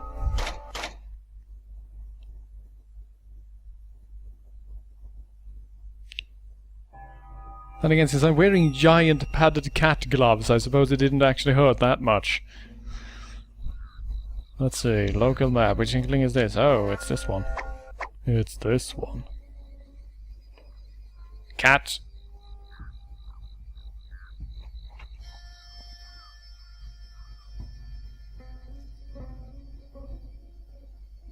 See, this might actually be one of those that's tricky to get at, because you have to stand on the same level as him. Oh, there we go. Damn it.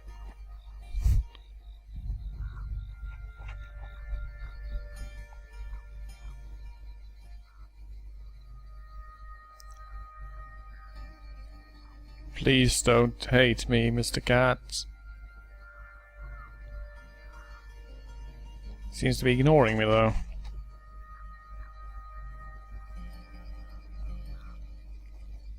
So, who will we encounter here? Why, it will be a completely new NPC, actually.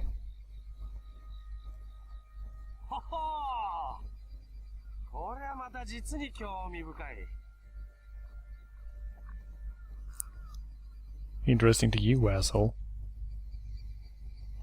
Meet Setsuen, who is not actually who he claims. Spoilers, it's actually Toyotomi Hideyoshi.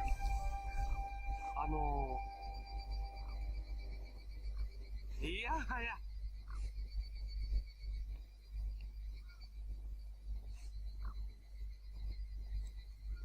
良いですか。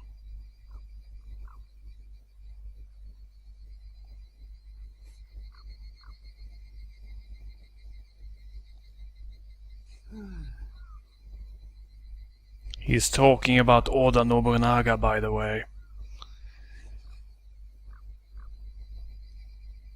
なんと。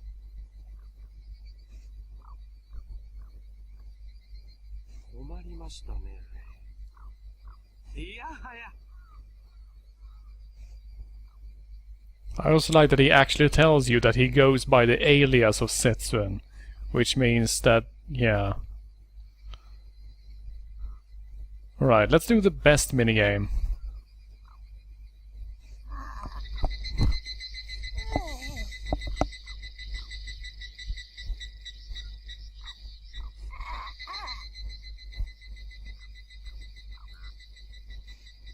Keep them to yourself is definitely the best choice here, but let's actually hear her out for once.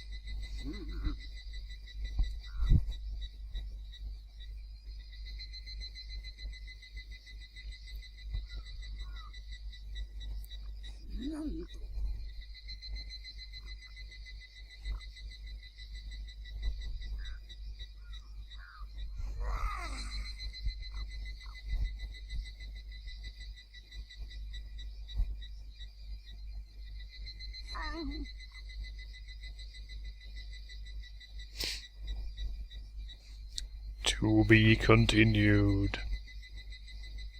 Actually, let's keep hearing her out.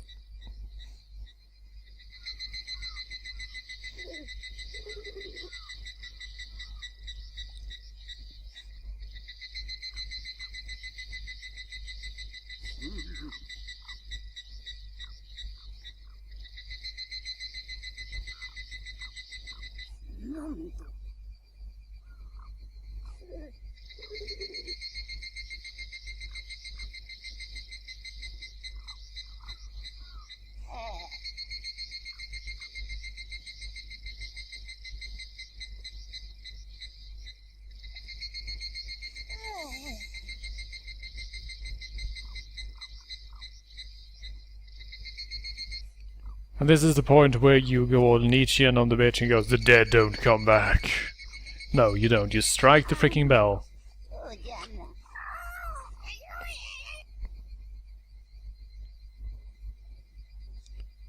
Right.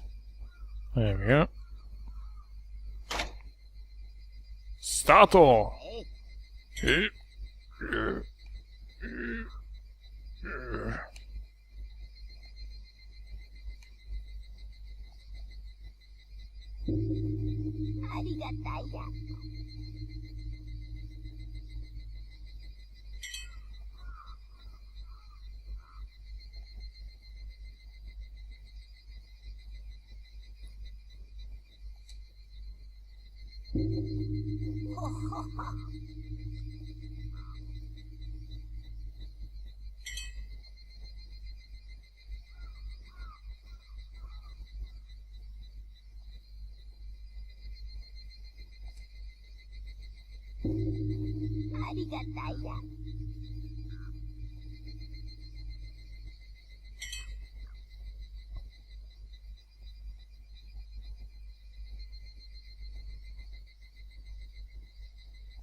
There are actually quite a few minigames in this, including cutting up a tuna, making mochi, and catching a blade.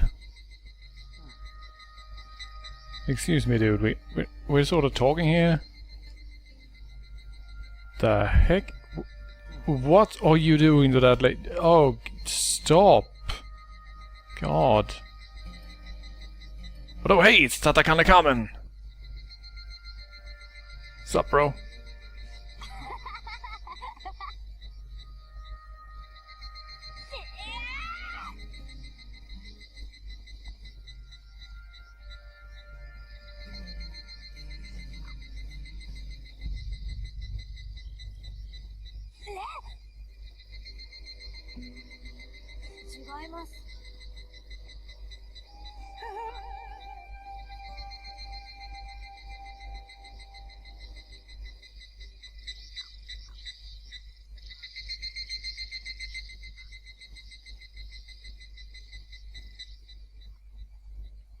See if there are any cats indoors. No? What a shame.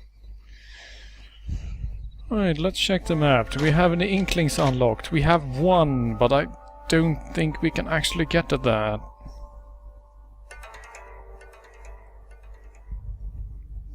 Actually, yeah, we do have that mask. And I don't think we can actually steal that mask from the kid. Since the kid is immortal.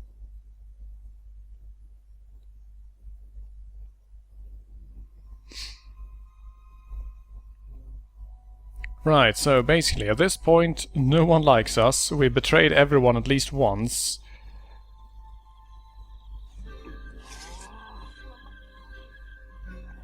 Yeah. Mr. Kunari, could you possibly... Yes, sir.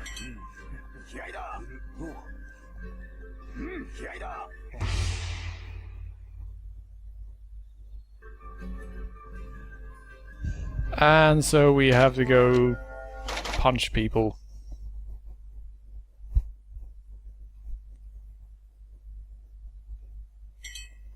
Here we go. I hope you're ready to face the fury of my fists. And by that I mean, of course, that you're going to smack the shit out of me.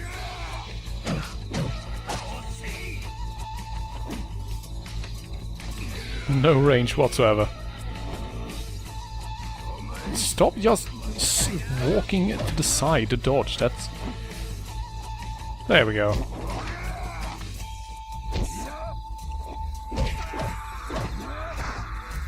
Now, interestingly enough, the fists also have a killing mode and a blunt mode, and you switch between them by just... I don't know. Switching, you basically turn your hands the other way and suddenly they are no longer deadly punches. It makes no sense.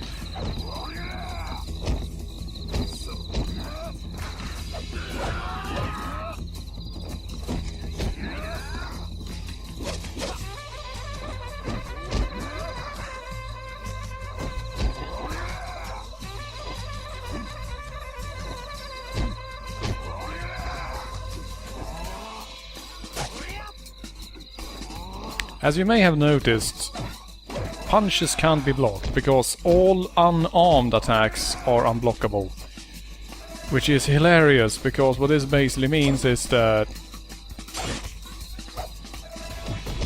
you can just cat fist the fuck out of people.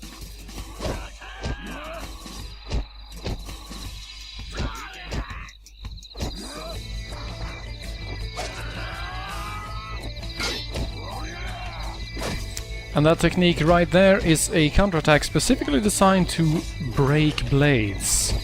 Which is terrible, because destroying a sword like that will just mean that you can't actually pick it up. I mean, it can be handy if you want to disarm someone that you're having trouble fighting, but...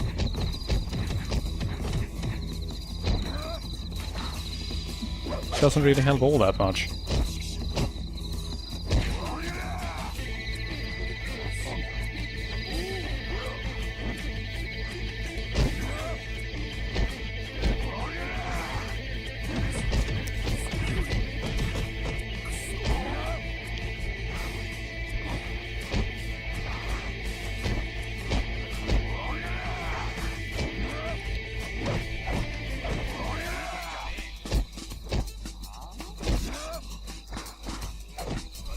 Excellent camera angles there.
This is clearly not working.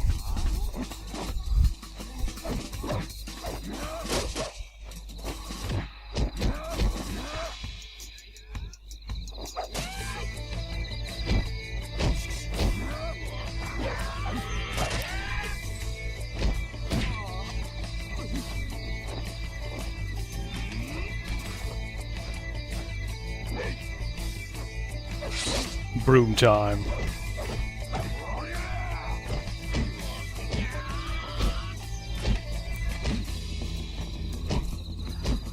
I'm gonna brush you away. It'll be a clean sweep.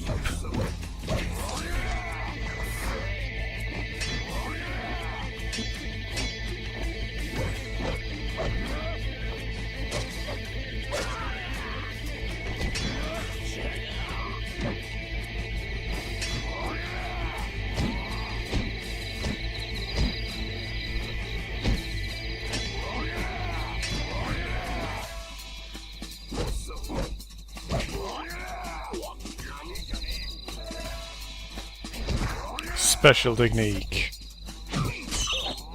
Broom finisher.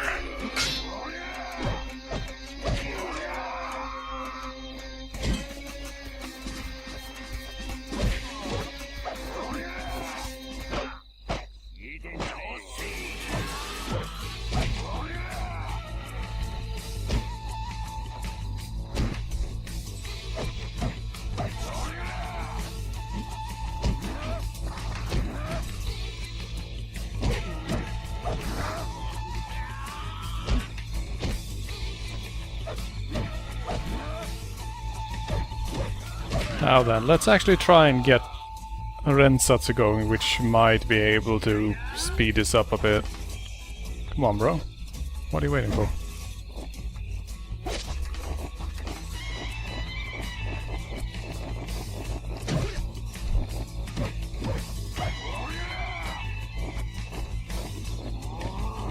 Instead of just saying take this, how about you actually attack me?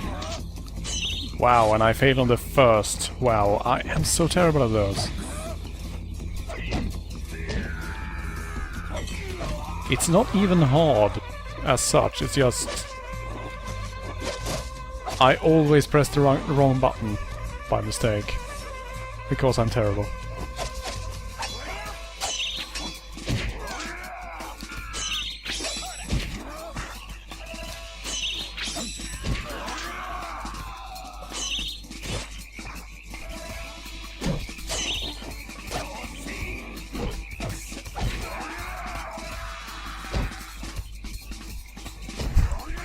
Smackety smack.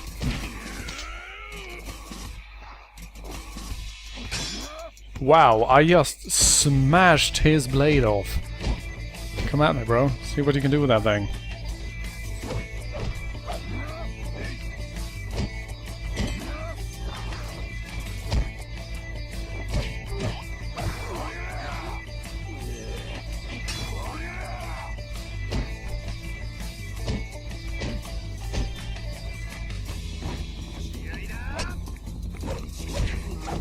See, what's the other blade I'm carrying anyway? Oh, okay, I accidentally picked up a spear of some sort.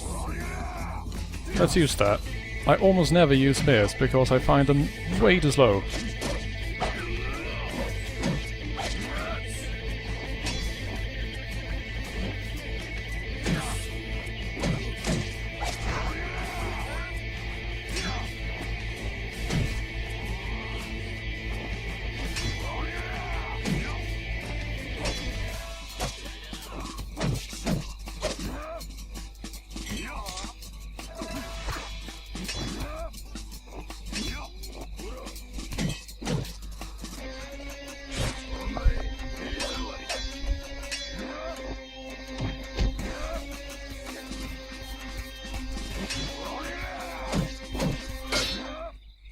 Let's see.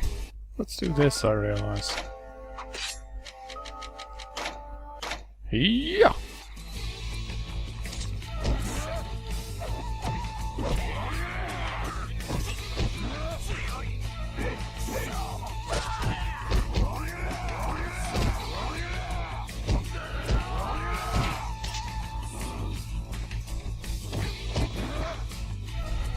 Nekomimi fighter.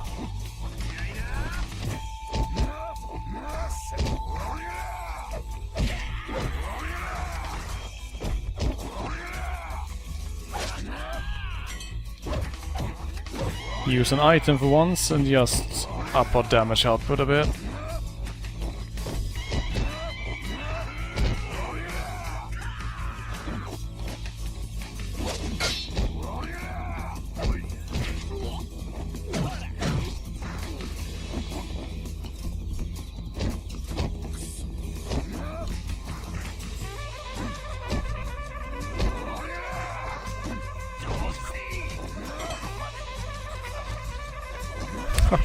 I've never actually seen that before, what happens when you actually kill someone with that technique where you are just grabbing their blade. Apparently the blade just floats in mid-air while they fly off and die. I really didn't think that through, I think.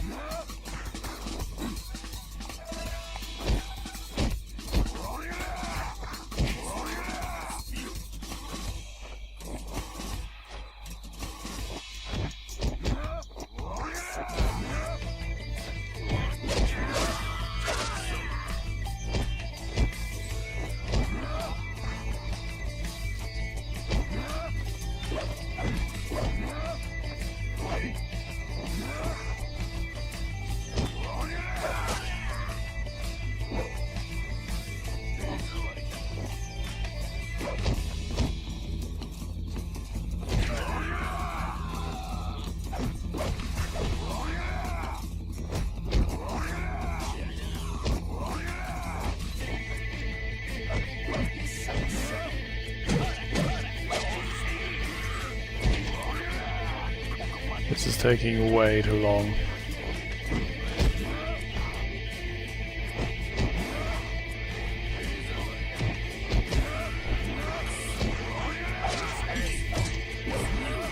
I'm not even halfway there. This is terrible.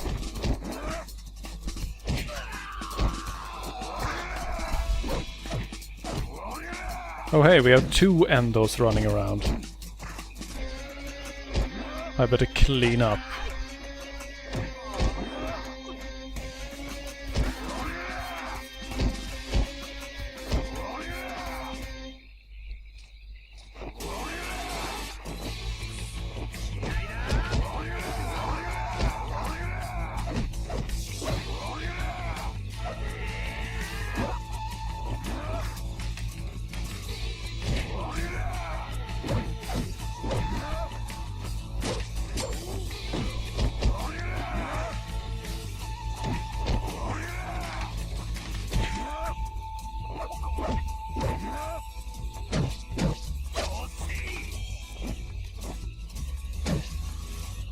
Ow.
Right, so we're halfway, roughly.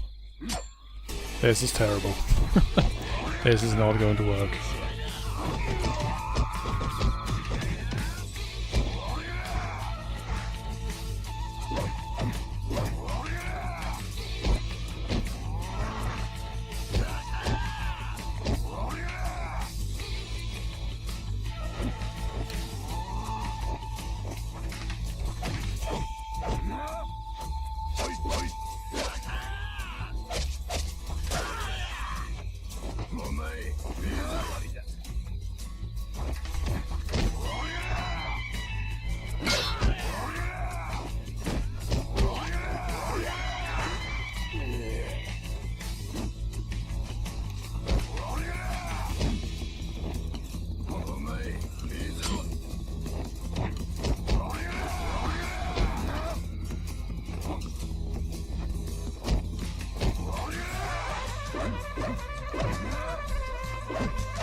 I'm probably going to have to grab a sword sooner or later. Just go at him, because this is starting to get...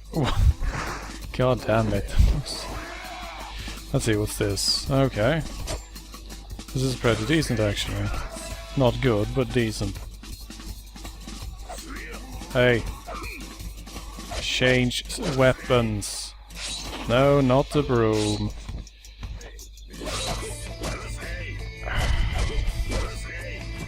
God damn it, game.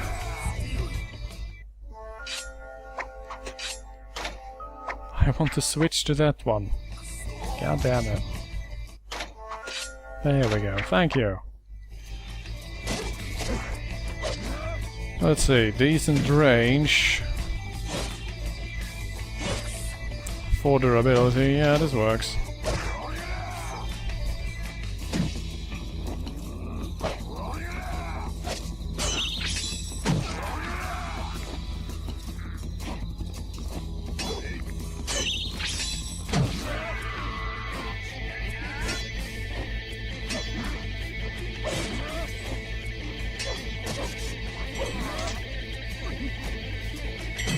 Wow.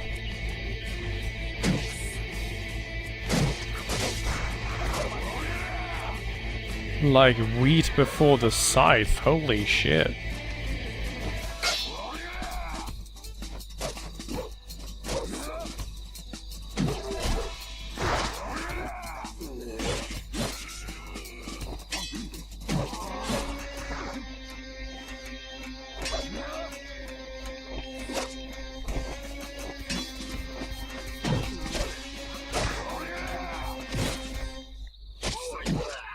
What's with this decidedly decent sword, seriously?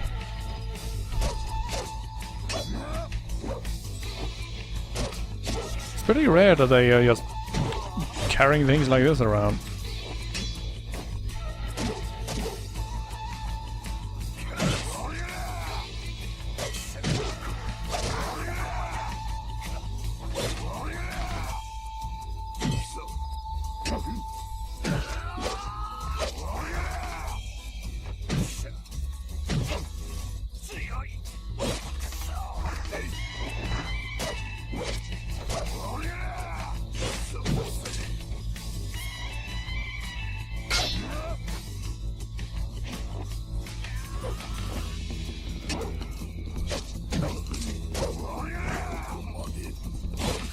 Wow, that was a beautiful mend right there.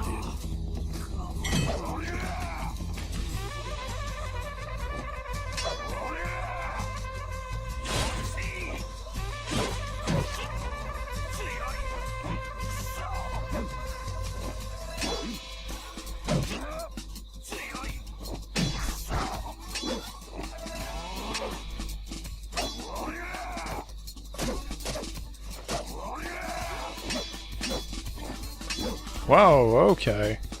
So it just keeps adding to that attack line, but why?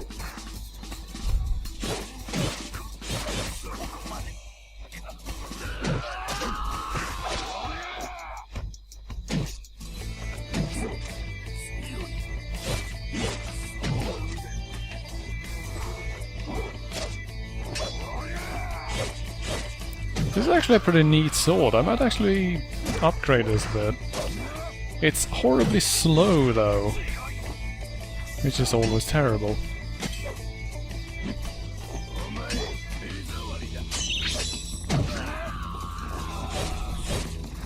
But it's surprisingly good for what it is.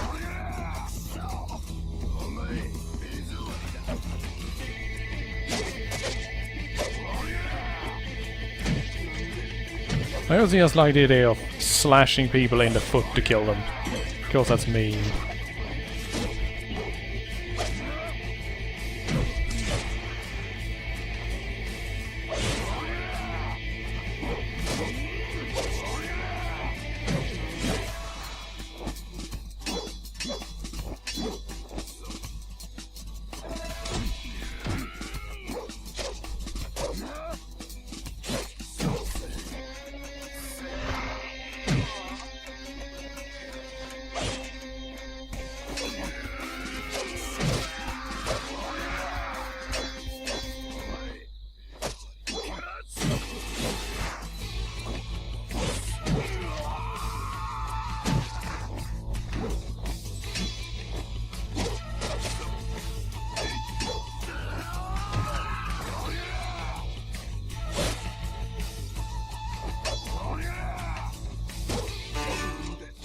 There we go. Right, that took like what? 20 minutes? More? Shit. Oh, excuse me. Okay, yeah.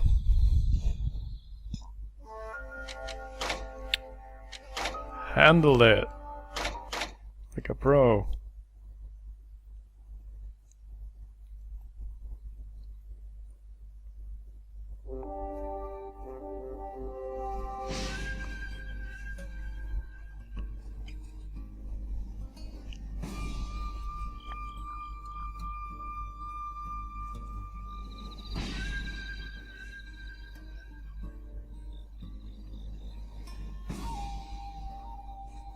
Stop chasing me, please. This is getting ridiculous. Every time I come here, you start chasing after me. You have to understand that I'm not your enemy. No, really.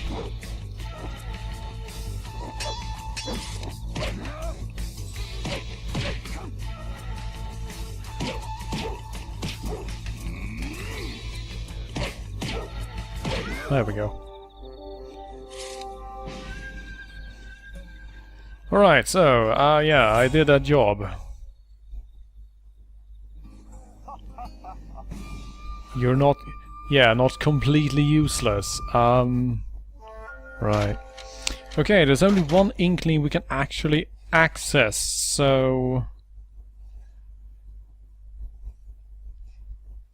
let's hope this one actually moves the story forward somewhat.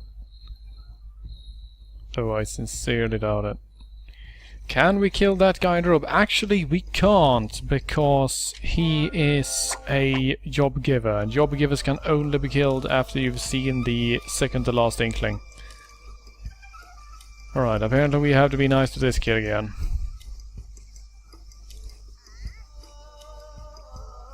Just talking to myself here. Ha ha ha. Oh, you're such a silly kid.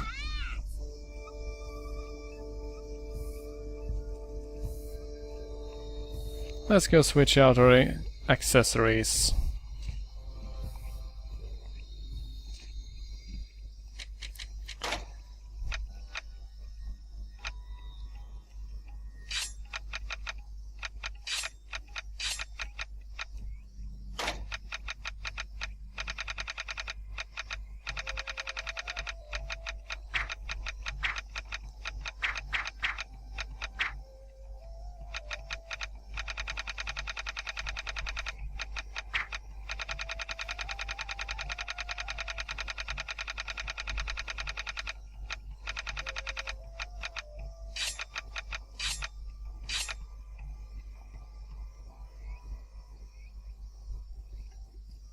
There we go.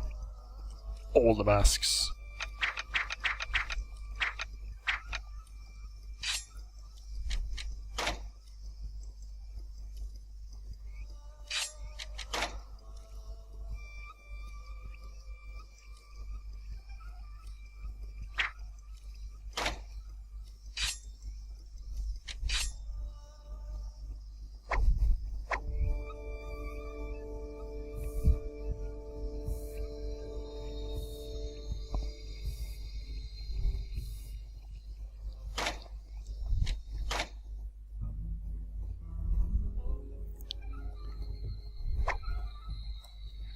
Right, let's see, is this local inkling updated now so that we can actually use it to progress the game?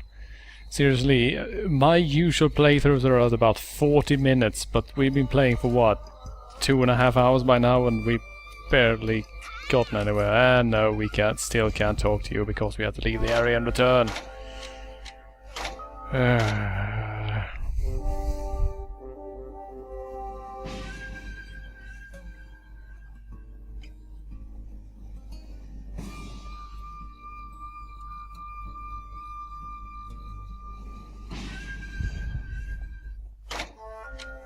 Alright, then we'll return and we'll see if we can talk to him now.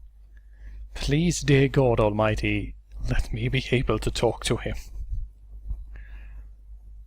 Oh, but wait, it's night, so he's probably not out, is he? No, he isn't. Okay. Let's just sleep in until noon.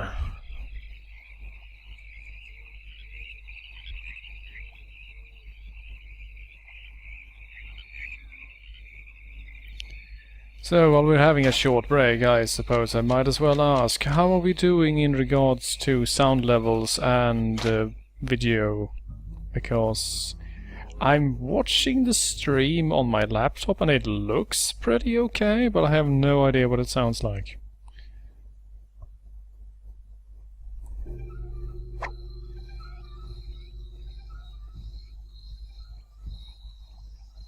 Sounds great, looks great. Well, that is brilliant. Thank you very much. That is exactly what I wanted to hear. Okay, Kota, seriously. I'm sorry about last time. Because, yeah, we're buddies, right? Important plot point incoming! オイラに付き合ってくれるのはあんちゃんくらいだよ。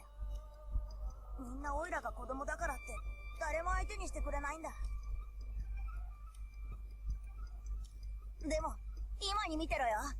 オイラには立派な刀だって。そうだ。特別にあんちゃんにだけは見せてやるよ。オイラの刀を。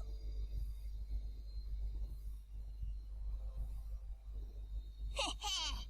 どうだいこの桜の家紋。きっと由緒正しいお宝だぜ。これ甲斐剣って言うんだ。どうだい驚いたかい。あ、調子に乗っちゃった。やべえ。あんちゃん、これオイラが持ってたのは誰にも内緒だよ。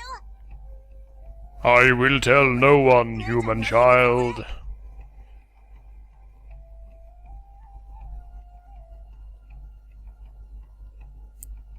Farewell. I think we need to adjust the mask slightly because the face is actually, my actual face is sticking out. Okay, basically that little dagger there is a heirloom of the Sakurai clan that was in control of this area before Fujimori Shosen came rolling in, and by showing that to us, that kid has basically told us that someone related to the clan was here. And probably still is. So, what does that mean for us? Well, exactly what it would seem, that shit is about to go down. Let's see, you can hold L2 and just do it carefully, please. No, that... No! Stop that.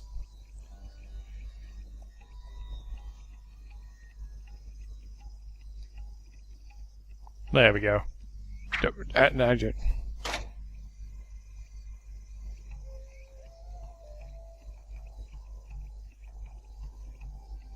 for the love of God, please stop that. This is important. It has to be just right.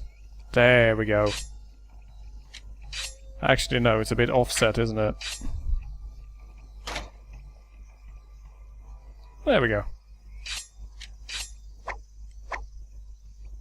Akayoni, terimasu! I hate you.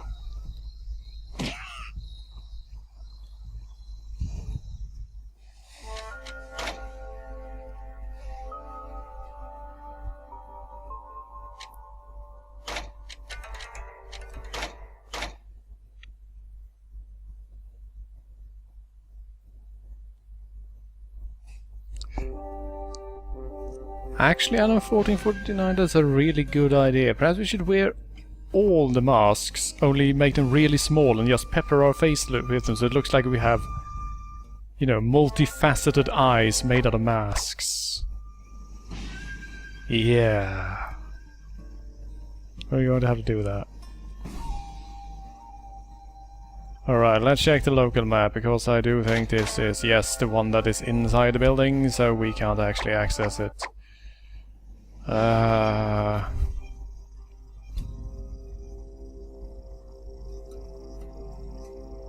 Perhaps we could how about this? We take the Raiden drums, you know, the ones that are floating in the air, and then we put the masks on the drums, so that each drum is wearing a mask.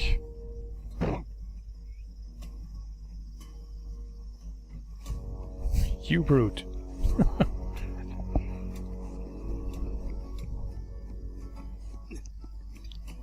Of course you're not as strong as me, I'm a Tengu.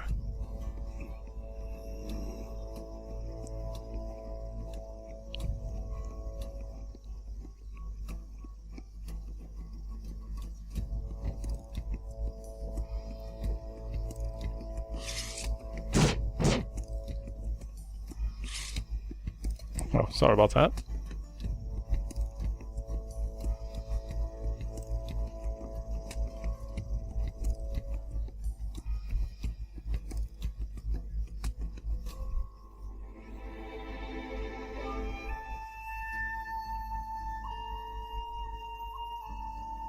Come on, bro, let me in. 嫌だ。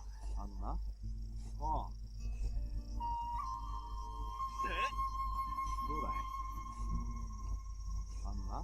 Yeah. Yeah.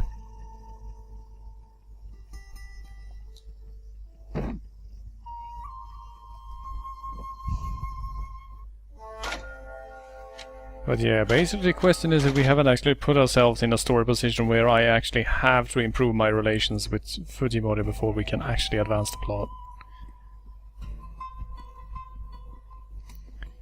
Greed Omega, sadly you can't place items on the sword so that they follow it along, because it's basically just a coordinate system based on where your character is rather than where what the character is carrying is. The ravens are attacking the looters, and also they attack corpses, which is hilarious. And they actually do damage, these ravens. They can kill you, which is hilarious on insta-kill mode.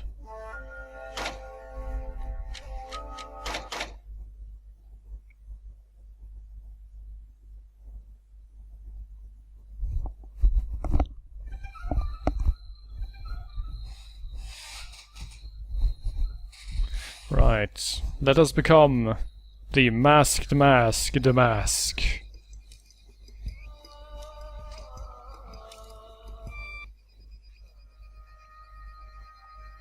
And the music changes so beautifully. Wow. Nice fade over there, guys. Holy shit.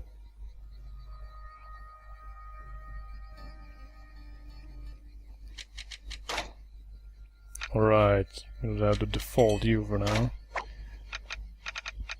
Let's see, we're going to have 5 drums, so we're going to decide which ones we need to bring. So, a No mask or an Okame mask, which means classic theater mask or a cross-dressing mask.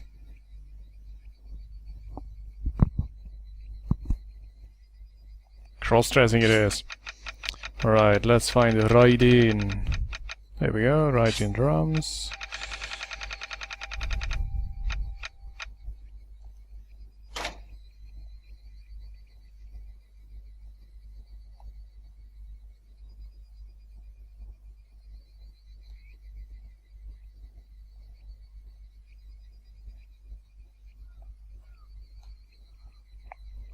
Perfect.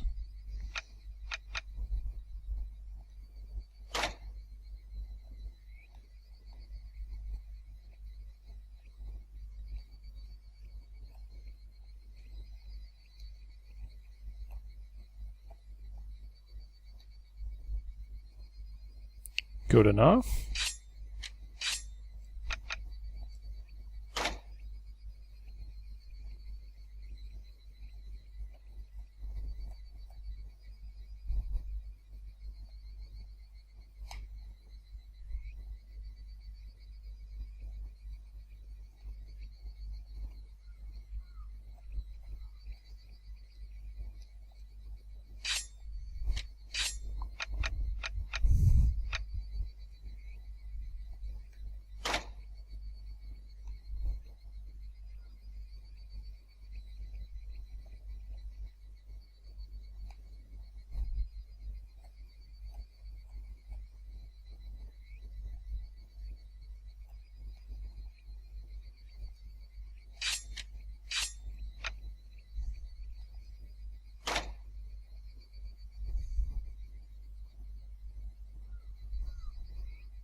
There we go. So we bottom with 2 animals, and then we put 2 humans, and finally we have a demon at the top. And then we can wear the No mask. Or perhaps even better, we can bring out something different. Aha, we have no face at all.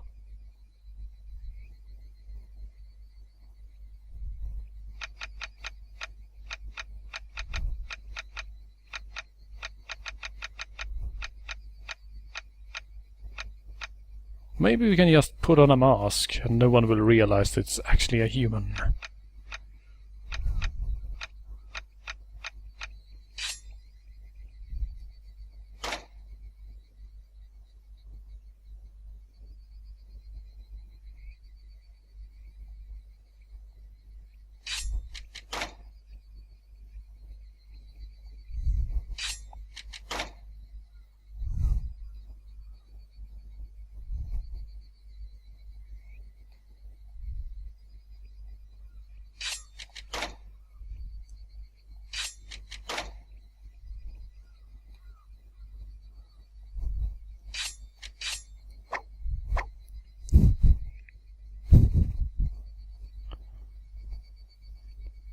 Why is this not the default character, seriously?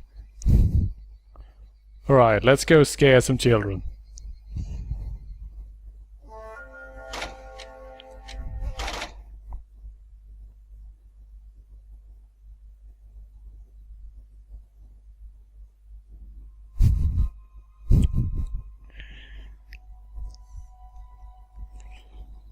Alright, so let's go work for Fujimori a bit so that we can actually access the place.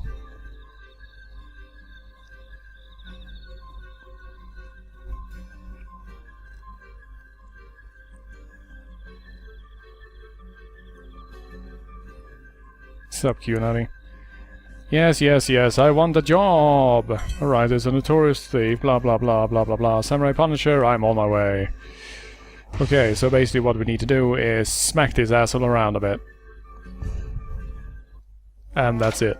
We are not allowed to kill him though.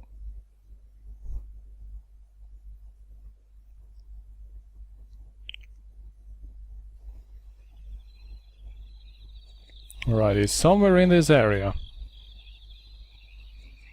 Let's find him. He's usually up here though. But he's not this time. Well then. Then let's head over here. Is he over here maybe? No, he's not.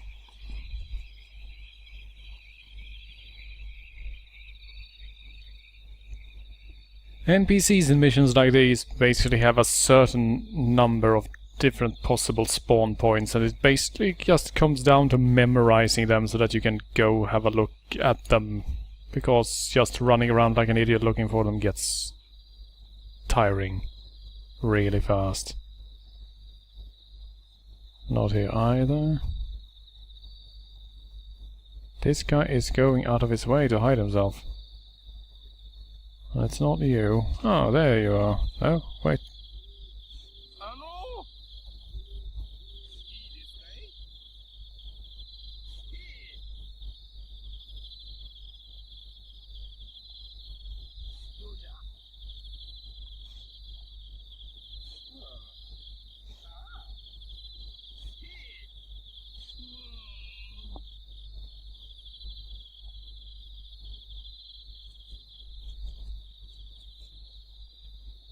Now, the thing is that there is usually a sword in here, but it's sort of difficult to get at.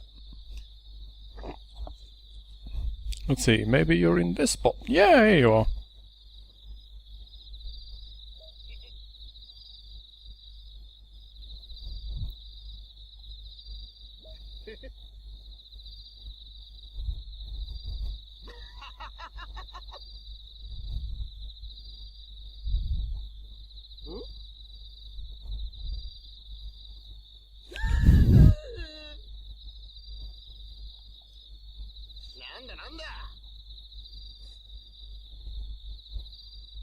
Are we the Samurai Punisher, just a lumberjack, or his brother from another mother? This is very important.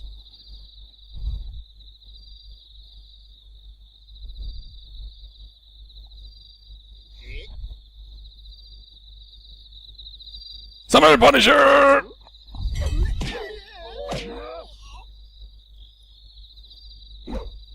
Get over here, you little piss face.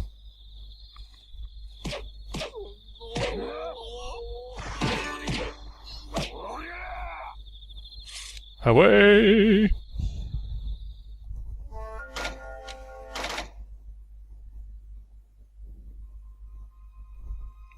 Javelin, it was on the spur of the moment, okay? I couldn't come up with anything better that would still not, you know, remain uncensored in the final video. Besides, if there's anyone who's piss-faced right now, it's probably you, so...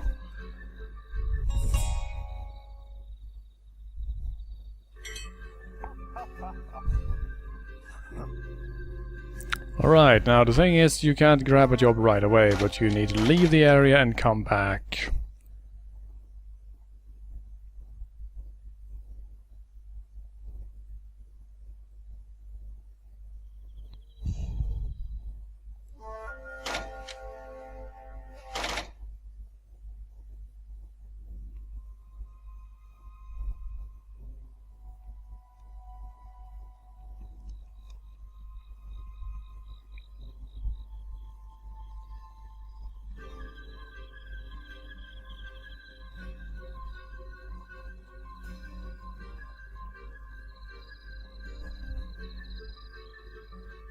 Let's hope it's updated. You maggot! Okay, there's a thief. We have 3 suspects. He's often seen apologizing for no apparent reason. Okay. That's what we have to work with.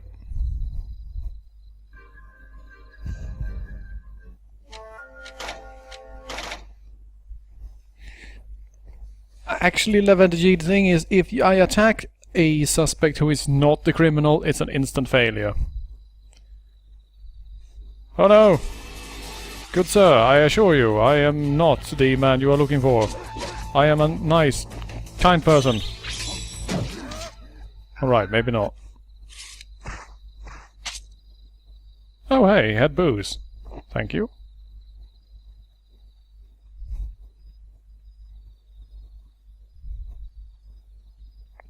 Alright, let's start looking for these assholes. Here's a suspect. Suspect is walking around, talking to himself and laughing.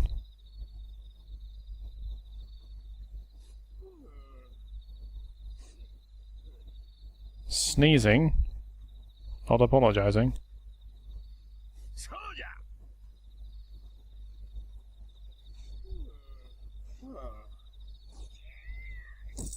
Hey, asshole. You think you can just get away with stealing my shit like that?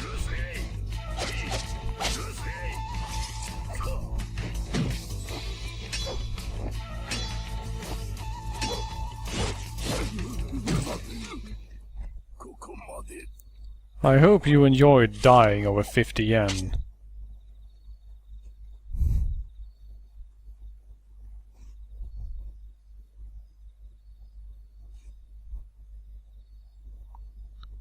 Right, that guy seems to be a cat fanatic. He's hungry, but he's not apologizing.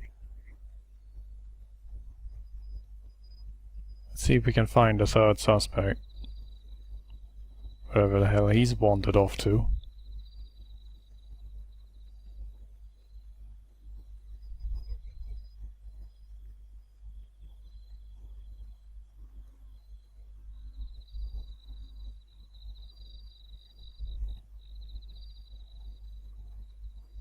See if this lady's around. Ah, that she is. Hello there, ninja spy lady.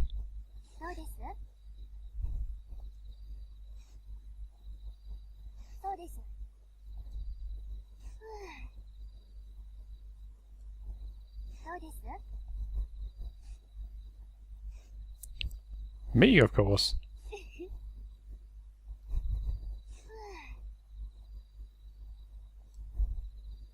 Catnip ready, someone says in the background.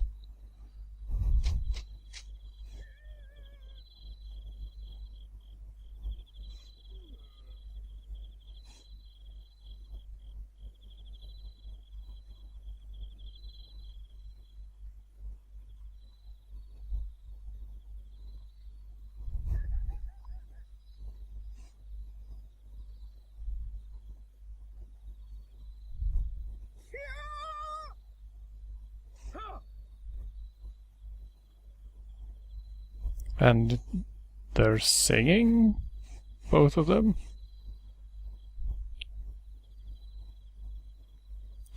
Pokemon Conquest, by the way, is out in the US, yes. Oh, here we go. Excuse me, sir, I couldn't help but oversee you randomly, いいですかい？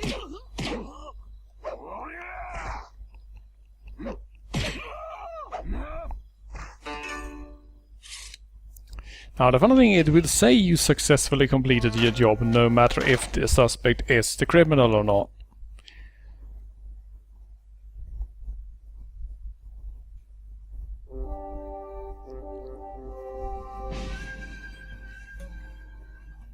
So that can end up badly.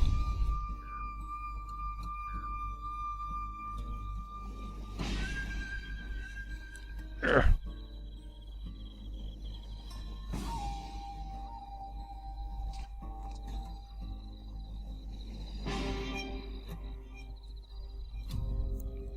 Let's see if it was actually him. Huh. Oh.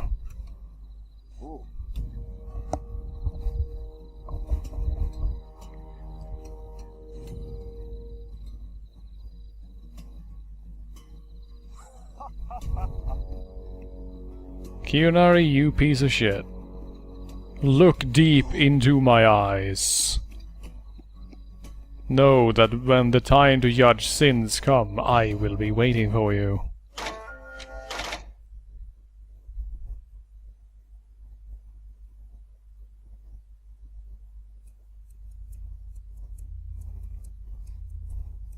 On the other hand, I did correctly identify the suspect. The problem was just that the suspect was innocent, which wasn't my fault at all. How was I supposed to know? Let's see, we have 1,487 yens. Maybe we should go visit the blacksmith. Anyone who has played a previous Whale Samurai game will of course recognize Dojima because he's in every game. This game actually has two.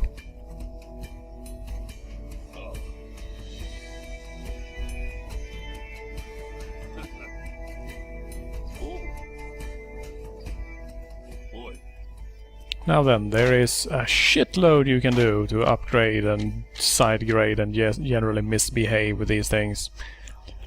Now, the interesting things that you need to keep track of are, of course, durability, which means how much heat you can build up on the blade before it actually just crashes and falls apart, which is a bad thing, because you can't actually repair a sword that is fully broken. Weight. The higher the weight, the slower the weapon is to swing, so naturally you want to keep it as low as possible. I generally never use weapons that are heavier than 1, because they're shit. Attack and defense are self-explanatory. Now, max quality, here's where it gets interesting, because the thing is that max quality is not actually the max quality. Imagine that. Every weapon can be upgraded 5 past the max quality, which means that this sword can have a quality of 11 out of 6 at best. And each quality level basically takes 1 upgrade. So we can upgrade this weapon up to 11 times.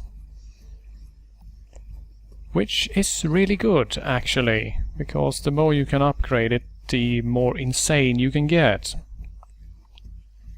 So let's just get right on there. Now then, the first thing we would like to do, of course, is max our durability, but that would take all of our money.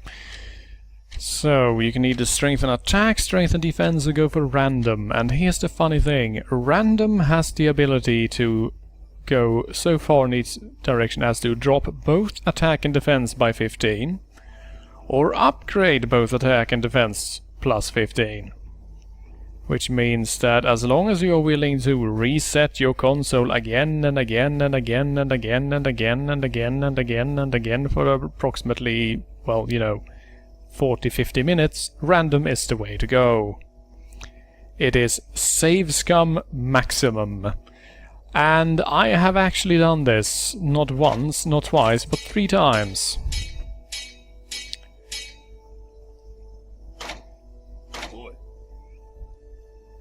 And my god, was it worth it? Because I have a sword that one-shots most standard enemies in a normal game. Which is incredibly handy. In any case, I'm just going to go for the durability this time, because having anything short of 5 durability is just stupid.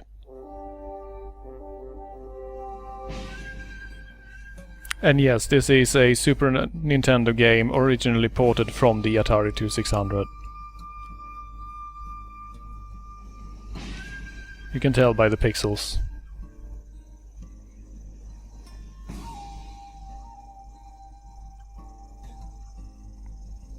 Let's see, while we're at it, we can actually take a look at the weapon a bit closer and see what they have to say about it.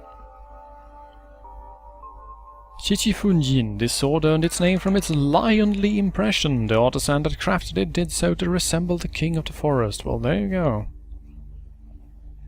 Every weapon in the game has a little blurb like this, and sometimes the blurbs actually relate to the sword quite well. So that you can actually learn a bit about the sword and what you can expect from it as it upgrades. Sup, I'm here for another job. Oh great, another Samurai Punisher job. Okay, fine, jeez.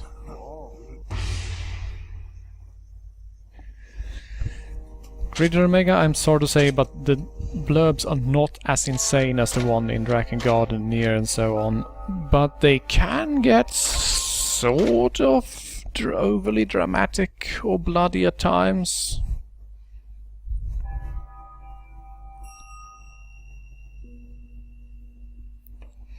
So let's see, where can this asshole be hiding this time? Check the standard spots. I can actually see one of the standard spots from here. Then we'll head over here. It's not you, it's not you. Oh hey, the fabled merchant is here. Sup, bro? This guy appears on certain day numbers, divisible by 7, if you have seen a certain number of Inklings. And depending on which day it is, he brings a different set of items, and they are pretty damn good. He also sells really high-level weapon parts, such as this piece of shit that adds weight too. Why the hell would I ever use that?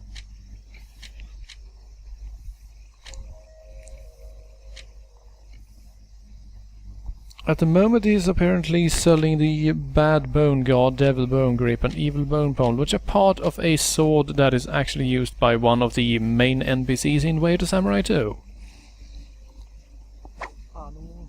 And yes, he has a lollipop for some reason.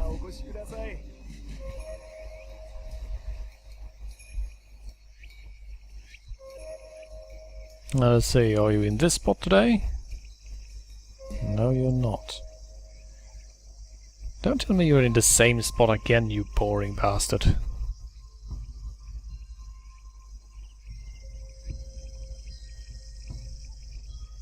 It's actually starting to look like he is. Oh, wait, he's sitting here this time.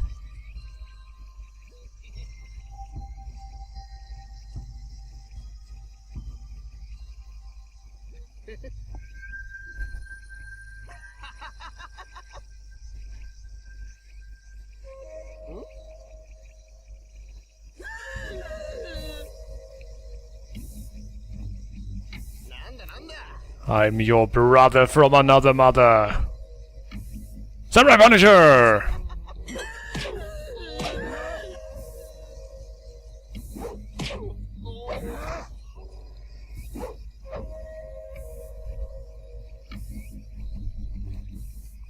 Yeah, that's some beautiful targeting there, game. Seriously, will you please hit the opponent?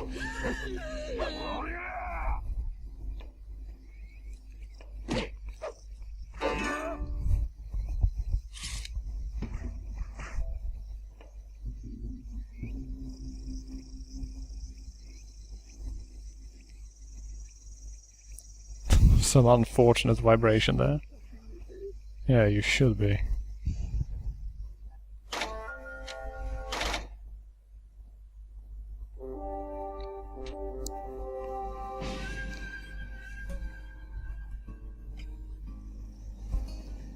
while we're at it, we can actually save our game. Since it's been like, what, an hour and a half since last time?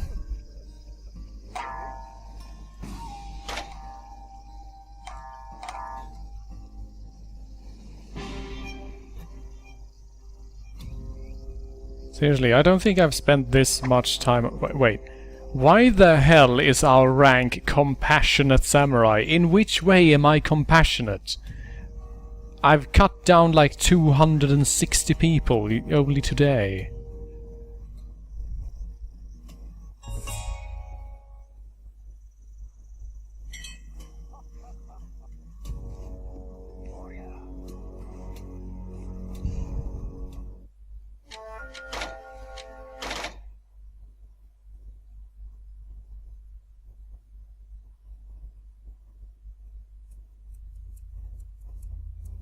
I know that Compassionate Samurai goes if you defeat, I think it is, 30 people with blunt strikes.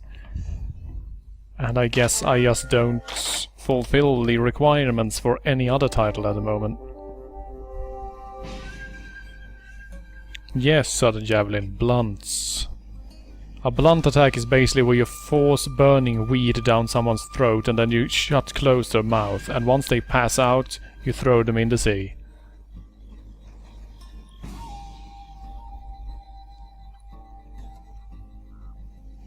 This is legit, by the way.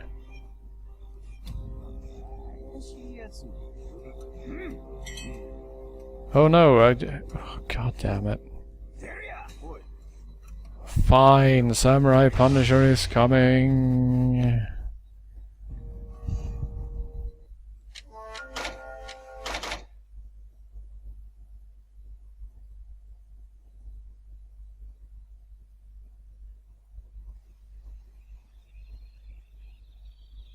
Let's see where he's hiding out this time.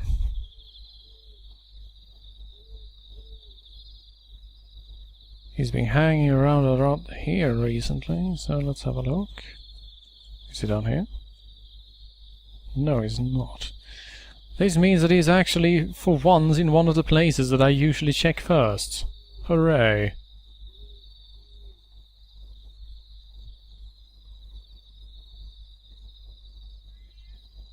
Oh hey! Cats! Oh my god, it's this one. This is great.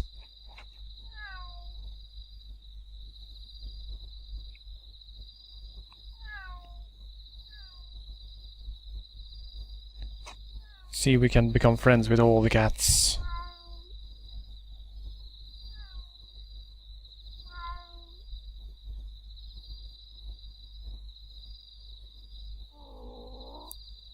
There's actually a reason to doing this. Seriously, trust me.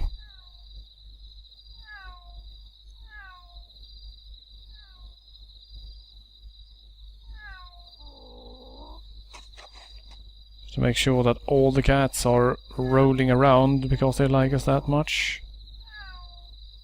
There we go. I think that should be enough. I'm not sure, but it should be.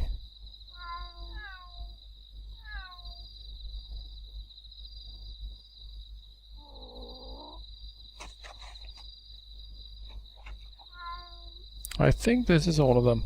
This is actually a really lucky event, because usually you have to track down all of the different cats in the various places they can spawn in all the different maps.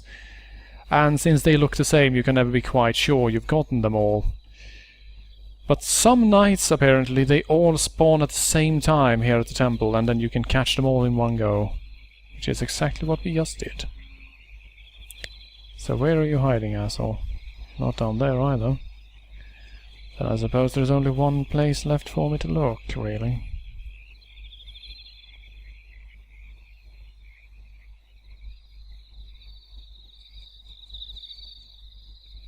Now, hopefully, having done that to all the cats, that should have unlocked the event that I'm looking for. Let's see, let's check that he's not hiding around out here. Nope, okay. And there's only one place left.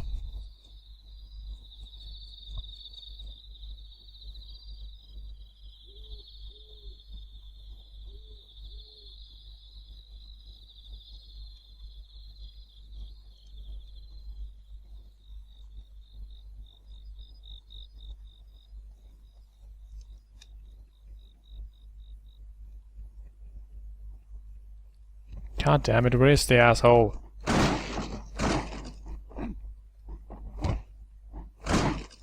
Show yourself, you piece of shit.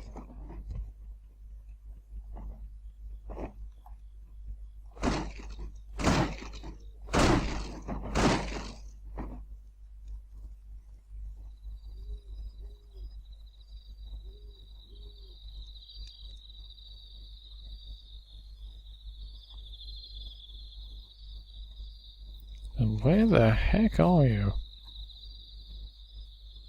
Is he actually moving around, maybe? Because it's not you, I know that much. You're just another regular idiot.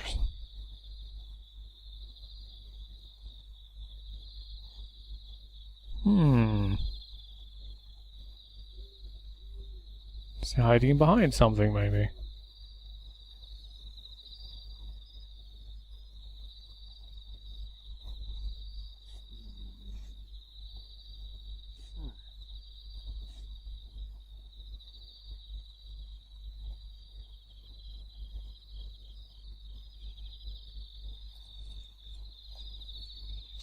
Now I'm getting a bit confused. Where the heck can you be hiding?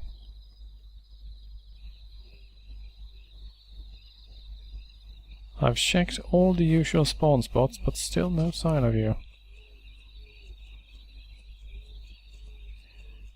Then of course this game does seldomly actually do the brilliant thing of not spawning the guy you're supposed to find, which can be a bit annoying.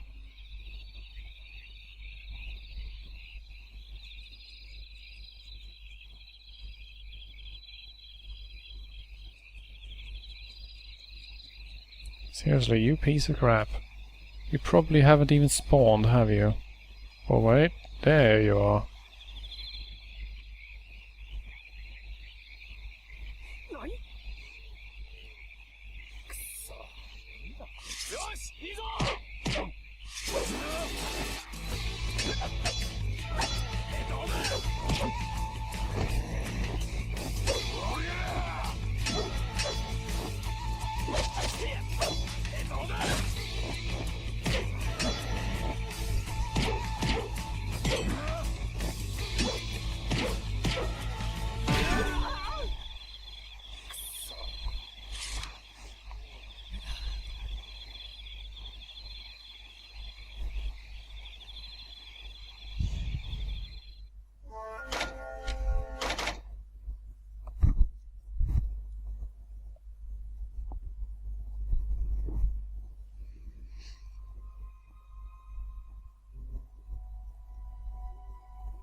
Really, game? Really? Reveal your embarrassments to me, Kiyonari. Reveal them to me.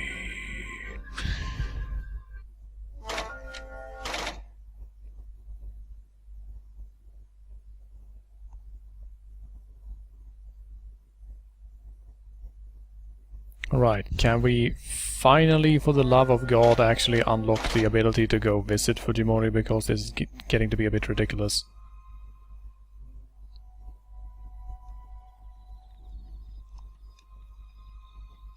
Then again, I suppose we might accidentally have killed all the people that are part of the events that actually let you go up there, so yeah.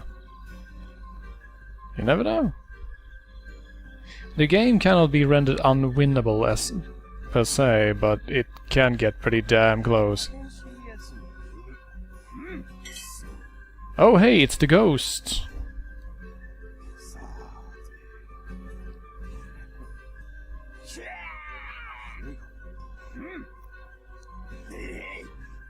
This is a really nice little quest, actually.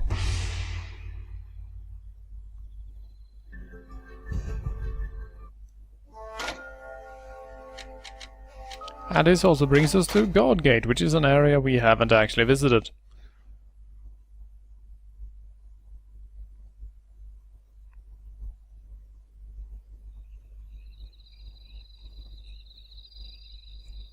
Here's the DLC lady.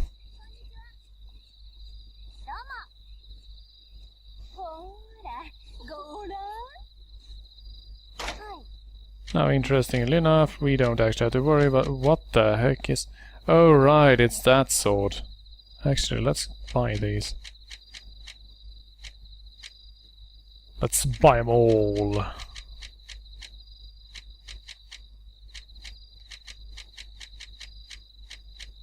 We can finally make our cardboard sword, too.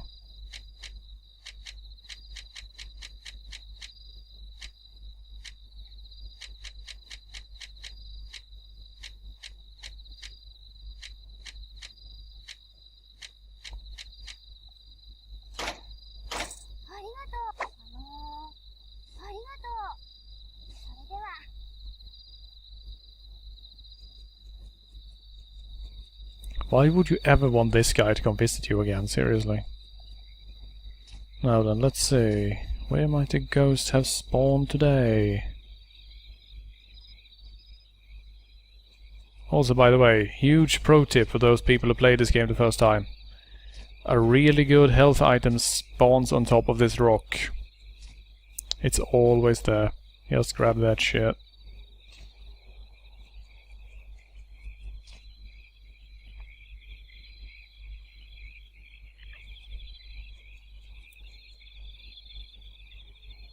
No ghosts here.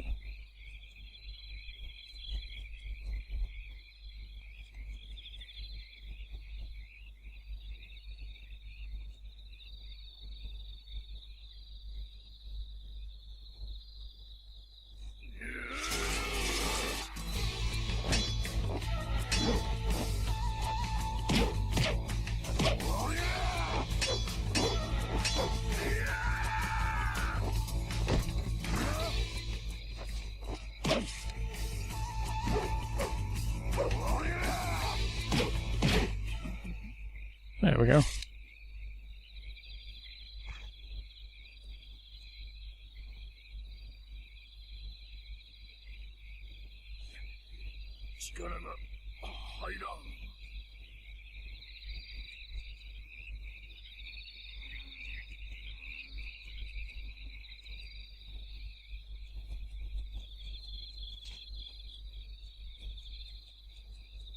Let's see, where is that ghost?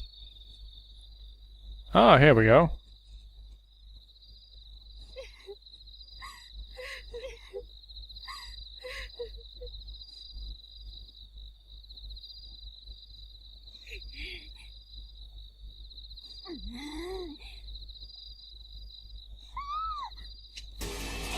This is a reference, by the way, to a very old and very popular Japanese ghost story.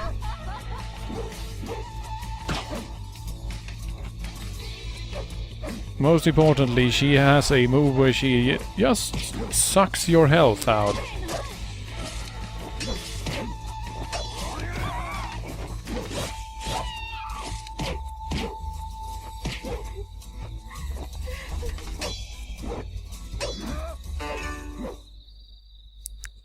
And she just disappears. Ooh, spooky.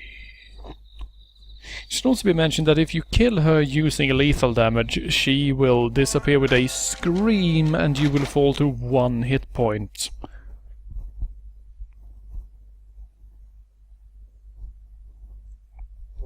Fun fact about that high-cut skirt Grimbit, you can actually slash the skirts of women in this game. It's called a shameful slash. There are in fact missions that involve cutting the skirts of haughty young ladies so that they learn some sense and decorum. Because Japan is hilariously sexist.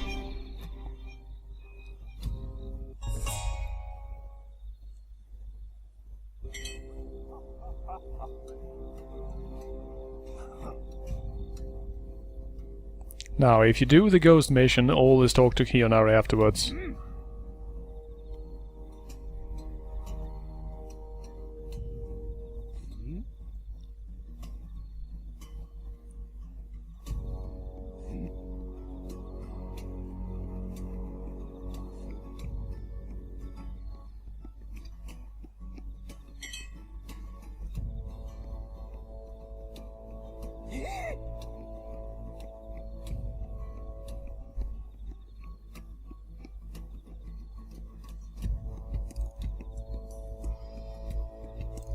Wave to Samurai 3.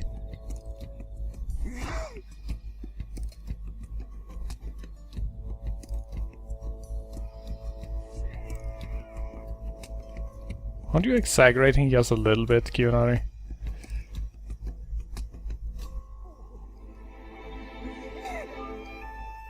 And now you can basically make him fall over by talking to him.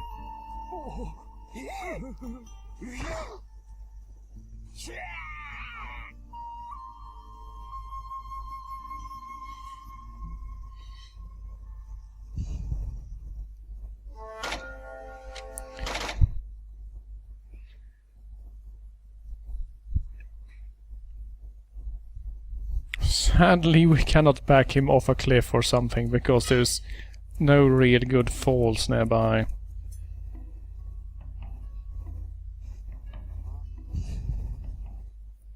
Right, let's see if we've actually built up enough goodwill that we can actually go talk to Fujimori now, because this is getting to be just a little bit ridiculous.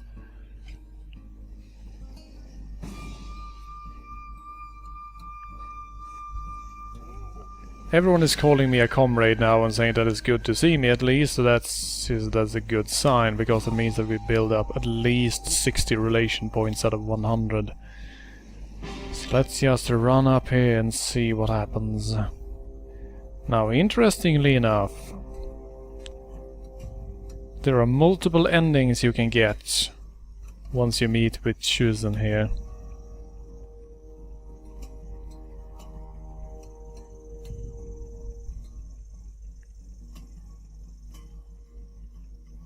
Please, dear God, say that I am allowed to visit him now, because otherwise I will just... I don't know. Please.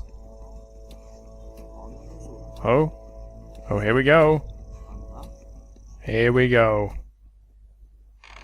Time to have a chat with the big bad.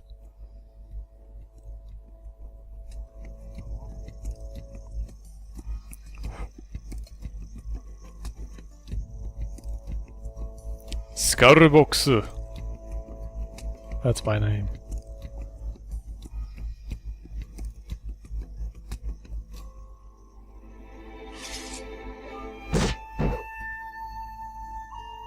Shuzen! Oh, right.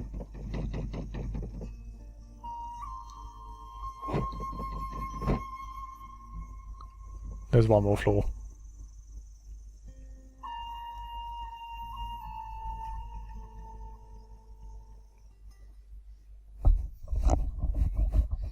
No, Shuzen is a pretty cool guy. He's got the right attitude.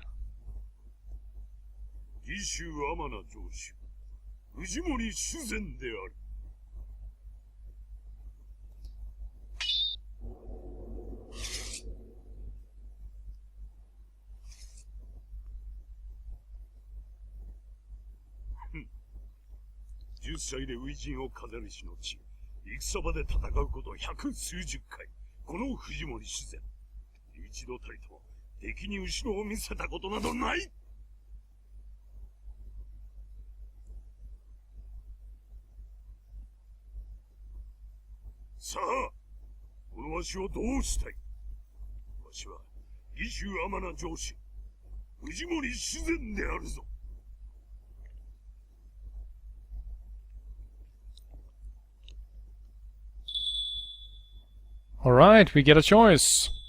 We can either back down, or we can press the issue.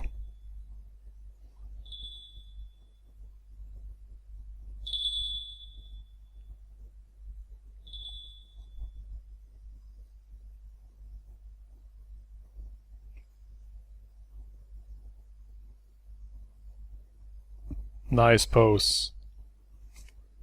その息がよし。面白いやつだ。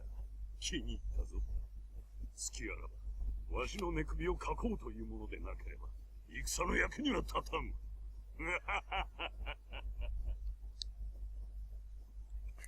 So now we are best buds with Fujimori-Chusen.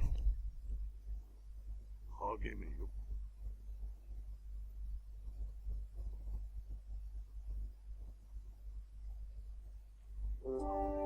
Now we can come up and visit him whenever we feel like it. 大義である。よかろう。どうだ。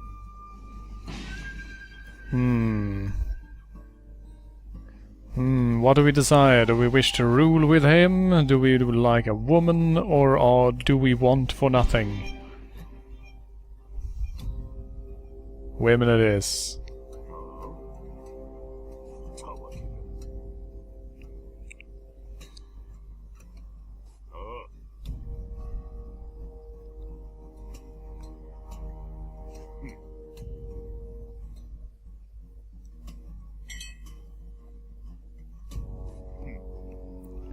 So apparently we got a prostitute budget. Huh. Alright. Now, it should be mentioned that since we now have access to Shuzen's place, that means that at any time we can come walking into this room and end the game by cutting him down.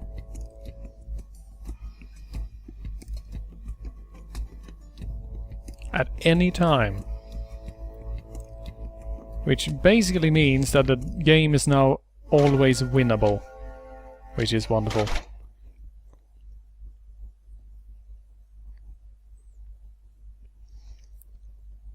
Now then, we're already cutting into the regular pre-stream time, so we have roughly 40 minutes before the regular stream starts, so there's really no use in switching over to anything else. So, let's do the upgrade dance. I can just show you what the upgrade dance actually looks like. Step 1, go grab all your money, because you're going to need lots. Lots and lots and lots of that money. Should grab all your dosh. Let's see, it's actually in the closet, isn't it?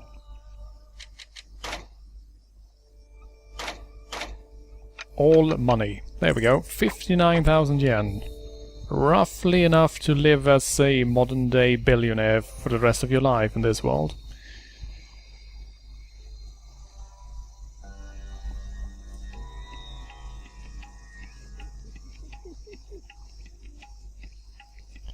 Then next up we are going to save our game. Yes, yes, yes, we don't give a shit. Just save.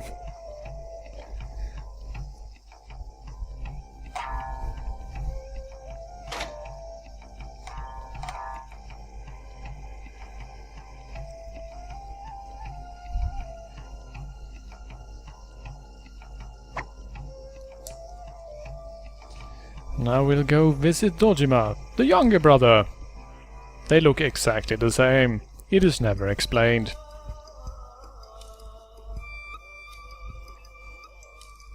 Howdy. Yes, I know who you are. So, let's create a weapon, why not? Let's create a sword. Now, it should be mentioned that you can literally just press next here and you get a completely featureless sword.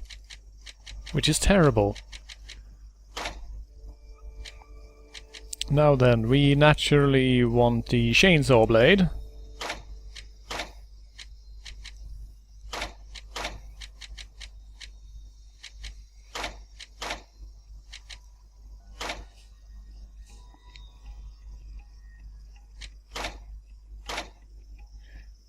And now we get to pick how it will work. Such as, for example, the draw stance chainsaw.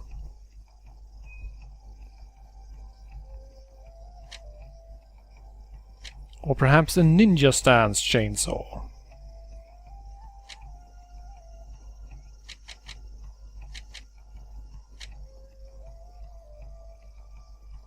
This is the upper stance honestly feels like the right one in a sense though, since you can basically run like an idiot with it. But yeah, let's go with the draw stance, because draw stance is hilariously overpowered. Now then, you get to pick which basic techniques you want this thing to have. And I've unlocked a lot.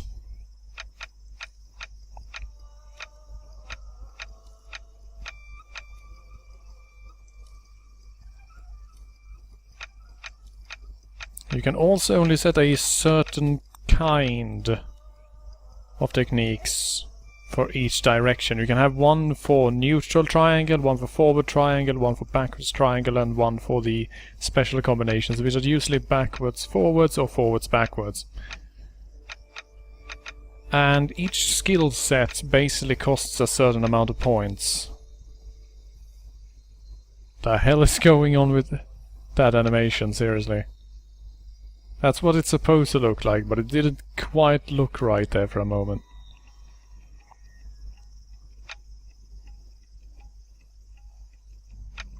This one is really good though, because it's unblockable, so let's grab that. And then we have the one where you lift your hat, which doesn't really make sense.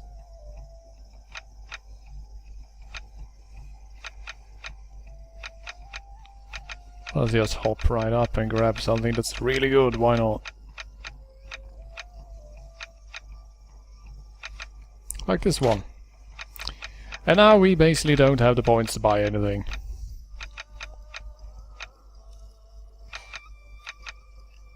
But that's okay, because we really don't need all that much. Can also do this, which means that we can grab a certain number of techniques, but not the whole set.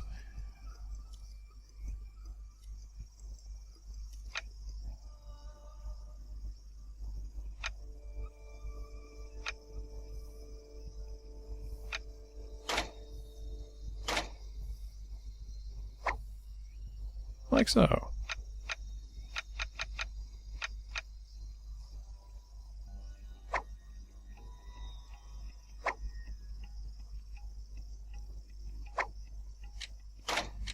And that's it. And then of course we get to name it. So what do we call our sword? We have 14 letters to work with.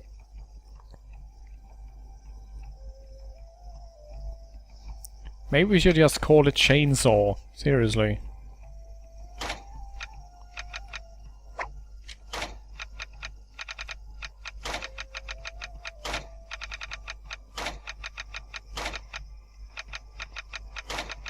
Oh, yeah, it's going to stick with that for now. Right, let's create it. And it's created free of charge. Next up, let's see.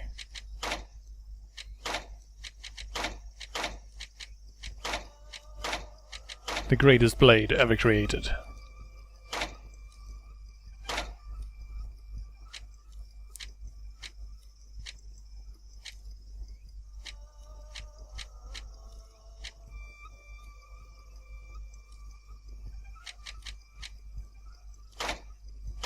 Let's see what happens if we go with an auto scale, what it thinks we should use. Wow, it grabbed 215 points worth, but that's... Wow, why would you ever pick this? Holy shit, what is wrong with you?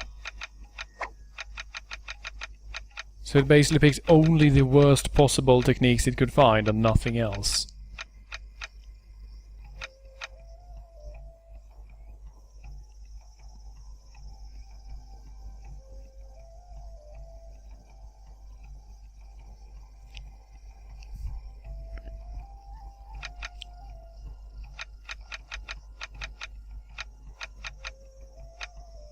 Let's see if we can actually get something that looks decent. Like this one, which is overpowered as hell. Let's see, that's a backwards, so we need a forwards. And then I guess we could also do with a just basic attack, but fuck that. This one is a bitch and a half as well, because this one is unblockable, so why not?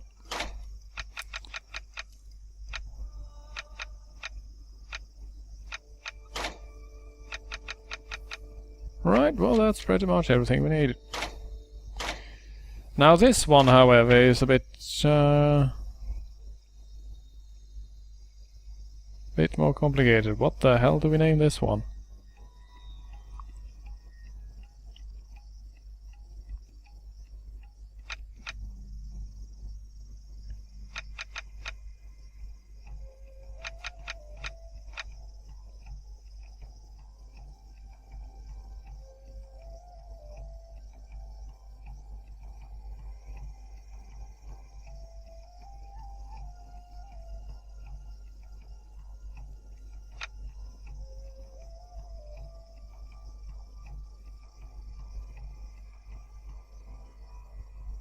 Derek. Now that's a good name. I like Derek.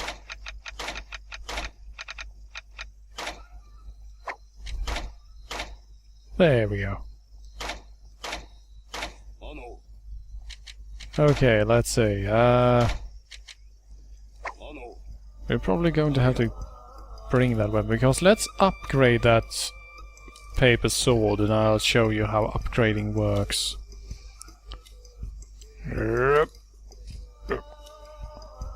Still hate you.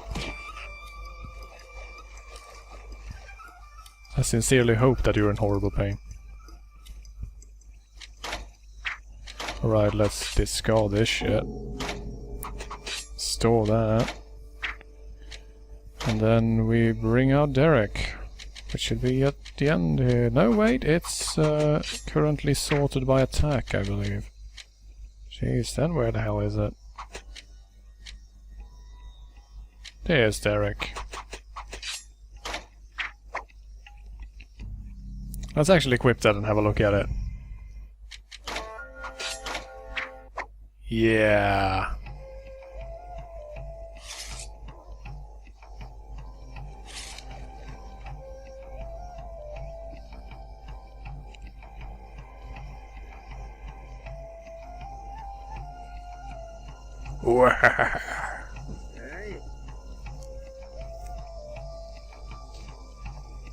Okay, actually, I come to think about it, we should probably save the game too before we get on with that.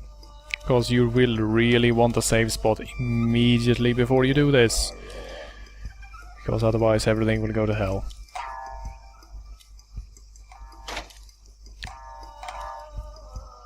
Actually, Skeleton H, that's a good idea. Let's dual wield Derek and Chainsaw later, just because it will be hilarious. Okay, here we go.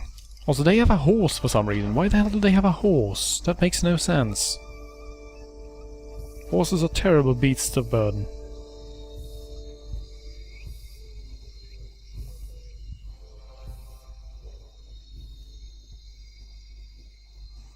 Yes, I would like to upgrade my weapon, please. And we wish to forge Derek. And we want to increase durability, first of all. That never fails, by the way. Alright, next up we need to select Derek, and we go with random. Only one level, please. And then we do this. And we notice, oh, well that was shit. Luckily, you can press triangle to reforge, and it's only 500 yen. And then you do like this. Until you get a result that you like, basically.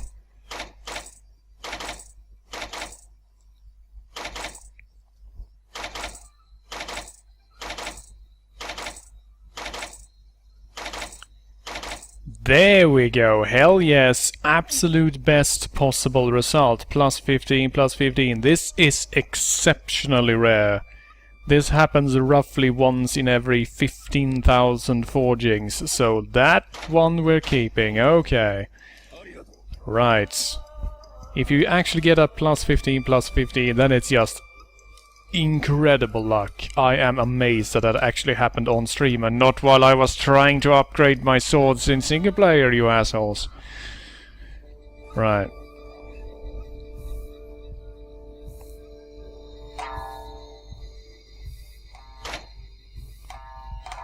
And yes, so far we spent roughly 15,000 yen to get one level of upgrade.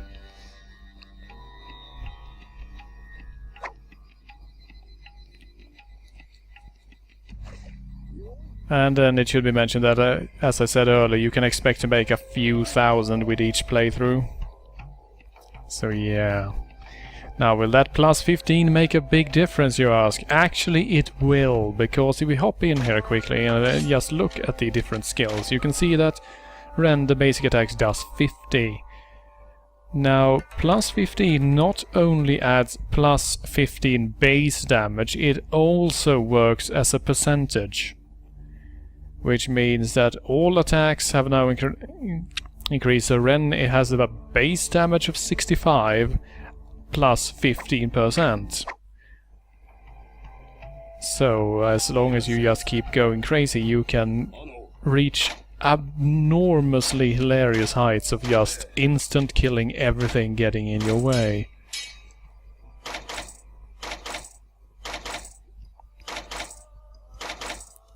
Why should I take the blame, he says, when he gives you minus 15 attack? Well, because you're the guy smithing the damn thing.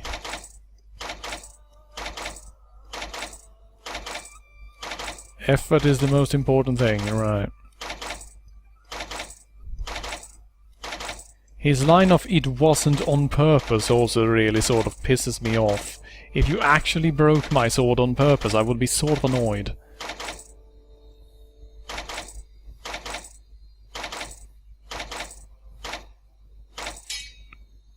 Plus 3, plus 12, not good enough. You're generally looking for a plus 20 total, roughly. Or you can go with a plus 15 in one section if you are going for one of the specific named sword upgrades, which you can get later, once you're past a certain point.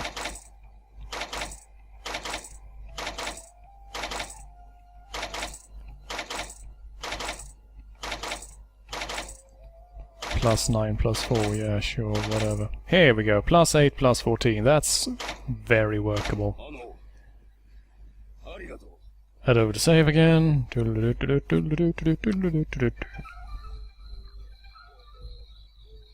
Oh.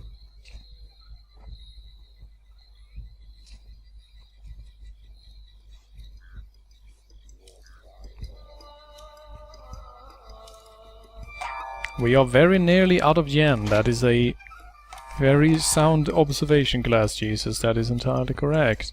We are quickly running out of yens.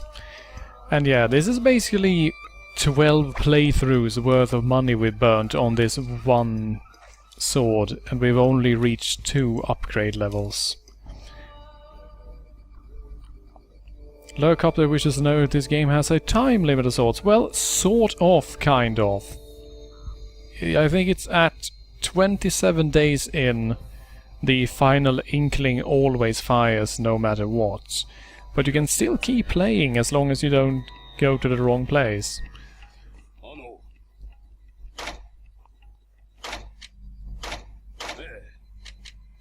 And we can see here that the cost switches from 500 to 2000 all of a sudden. That's because once we're past max quality, the cost increases dramatically, and it also inserts a random chance for the blade to break.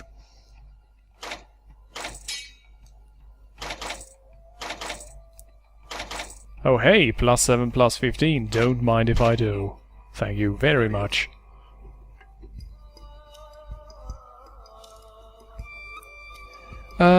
Yes, Lurkopter, basically the thing is that the game works in such a way that the game ends, you get an ending, and then you basically just start the game over. And you get to keep all your stuff. So the entire storyline resets, all inklings reset, all flags reset, everything resets except for your belongings and money.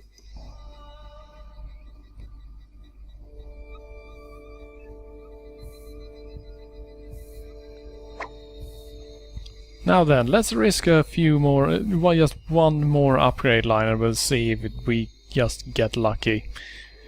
Now, you will be very, very happy to know that the reforging cost is always 500. It's just that the base forging cost increases hilariously once you're past max quality. There will now be 2,000 to actually start.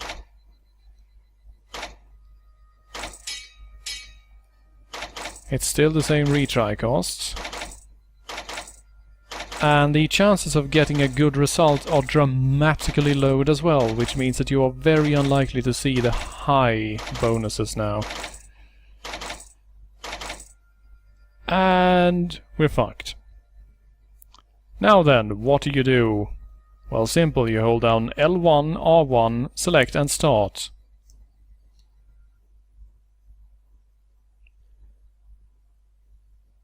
Because yes, they actually added a soft reset ability to a PS3 game because they know this is the only way to do it.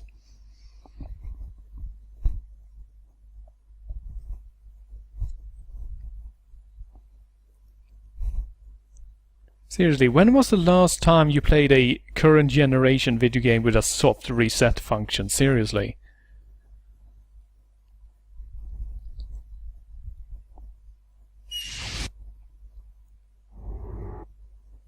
And guys, back we go to load our game, load our save data, and we pop back in. Now, I'm not going to go the crazy path of you actually, you know, doing this, because it's retarded. So, yeah. Now I'm going to show you how you get to keep your money after this asshole steals 50,000 to basically not achieve anything, which is fully possible.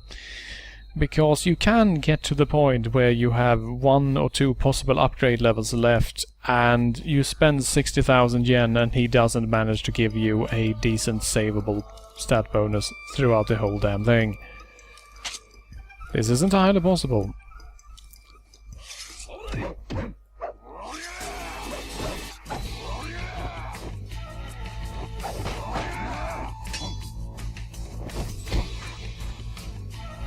Now, it's interesting fun fact.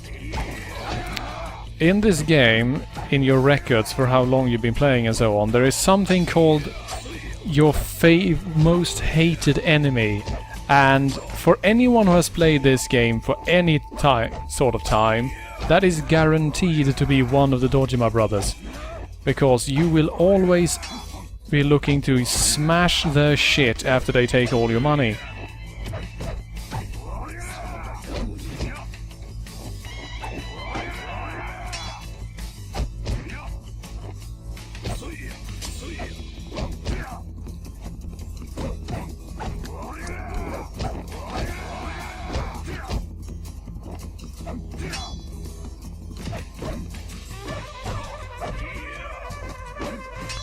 Now, of course, what poor little Dojima doesn't realize is that since he has been upgrading our sword, it has improved to the point where, you know, we can pretty easily just smash his shit.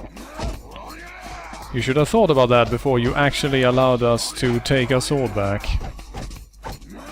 Then again, he probably didn't actually realize that we were going to kill his ass, but, you know.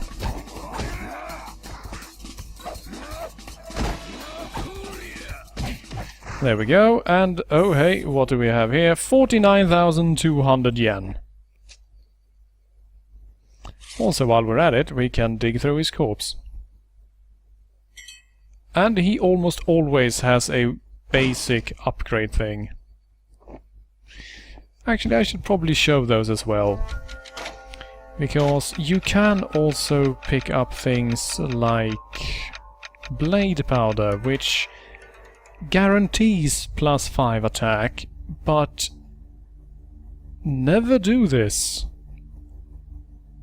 Using this thing is really, really dumb. Because it gives you +5 to one stat rather than the +15 to every stat that is the maximum possible. It's basically sacrificing possible stats because you are lazy and dumb. Don't do that. Now then, let's check the map and see, do we have any inklings? Well, we have an inkling in Castle Amana, so let's just head over there.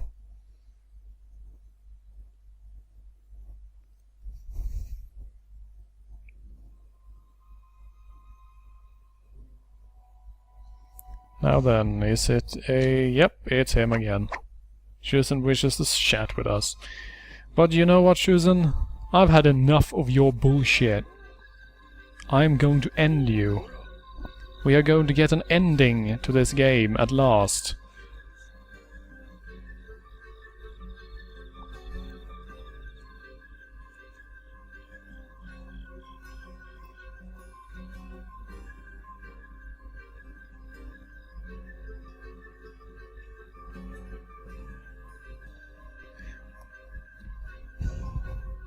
Actually, wow, that's a really good point. Shit, I forgot all about that. We should naturally bring the chainsaw and dual wield it. Thank you for reminding me. I almost fucked up there.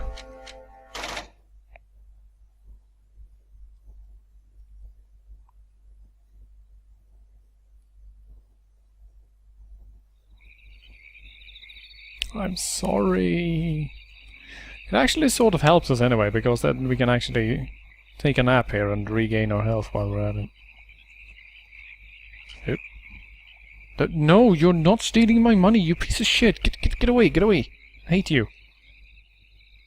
And now you're literally just standing there waiting for me now. You piece of crap.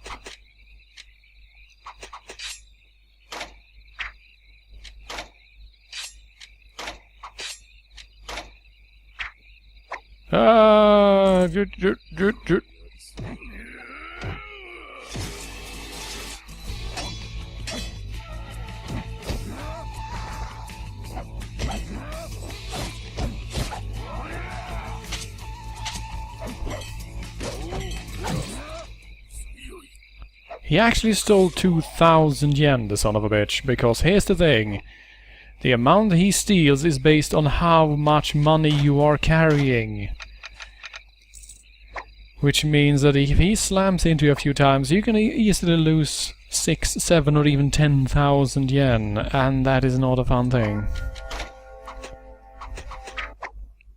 Let's see, let's take a nap.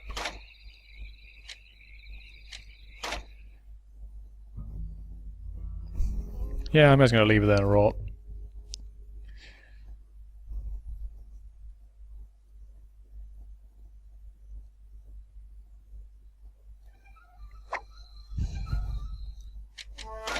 And one more thing. No, actually, never mind. Let's just go.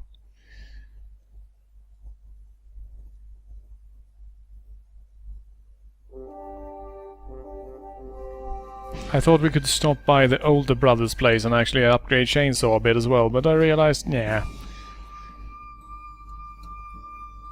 Urya! I'm here to kill Shuzen, you guys. Like, really? I'm here to kill your lord. Hey, stop me! Alright, fine.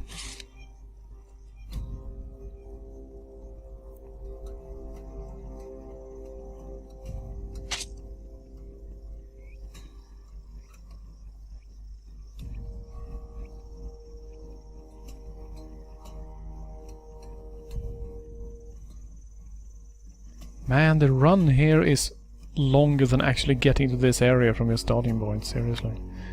God damn it. Fuck! So much running.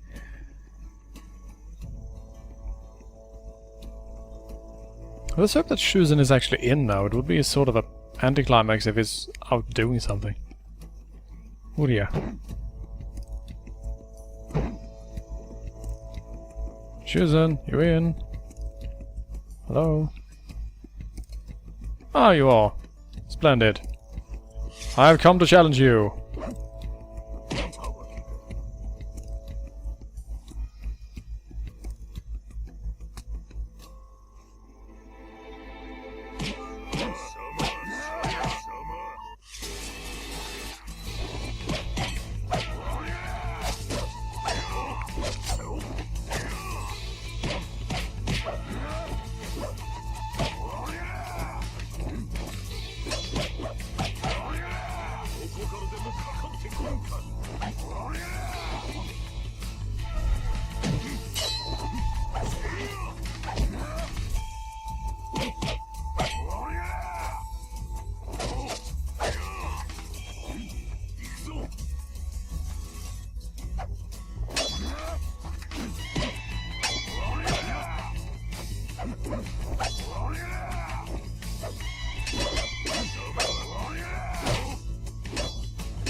ぜ降参。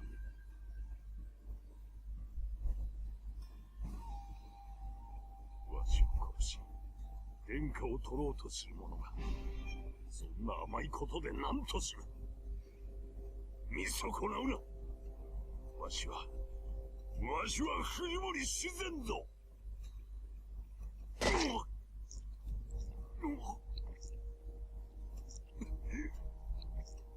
弱き者に生きる道なし。それがこの世のことわになり、道半ばで共にいまし、また弱者であったか。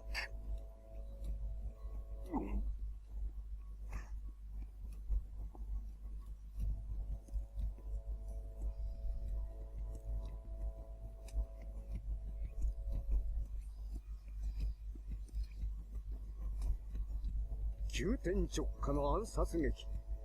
藤森修善が義州天名を平定するかに見えたその一瞬、名もなき侍が天名統一を宣言する。子が親を殺し、家臣が主君になり変わるは戦国の世の常。だが、そうして成り上がった者に支配者としての器があるかどうかはまた別の問題。修善乙との知らせを聞いた織田信長は、直ちに義州天名に進軍、瞬く間にかの地を制圧。そして地図の上から消えた天名という地名とともに、城主となった侍も消えた。後の世人々は、これを天名の一日天下と呼んだのだった。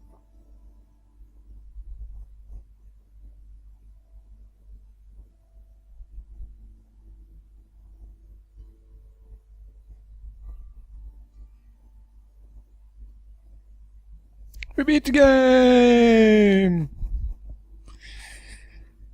This is actually one of the fastest possible endings to get, because simply working for Fujimori for like, I think it's 6 or 7 jobs will open up the ability to actually go in and visit him, and you can cut him down the first time you meet him, and that immediately ends the game.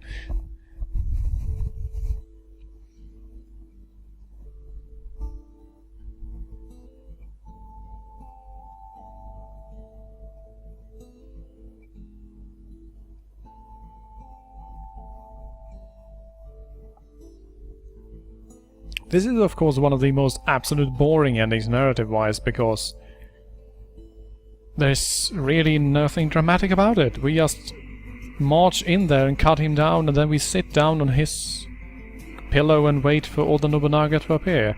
And none of the other characters are actually allowed to play their parts, and you never actually figured out what was the entire story.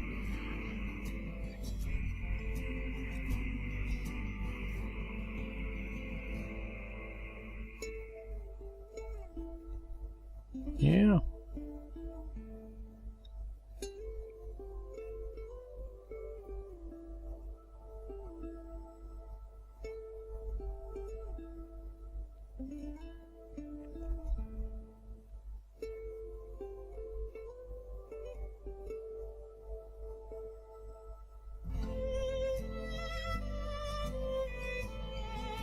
This shot right here though, this is a great shot.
Catch the Wave to Samurai 2 references here, everyone. Because there are plenty.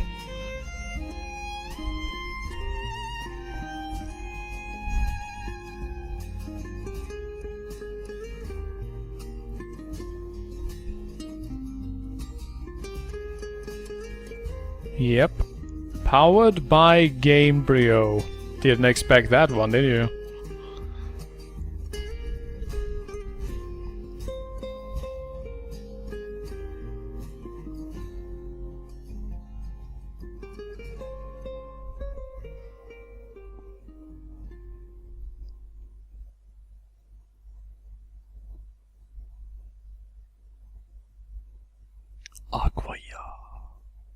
Alright, let's check our samurai rank. 33%. Title, Compassionate. For a total of 800 samurai points. But of course we have committed 3 villain acts, so that's minus 150 points. 650. Hey!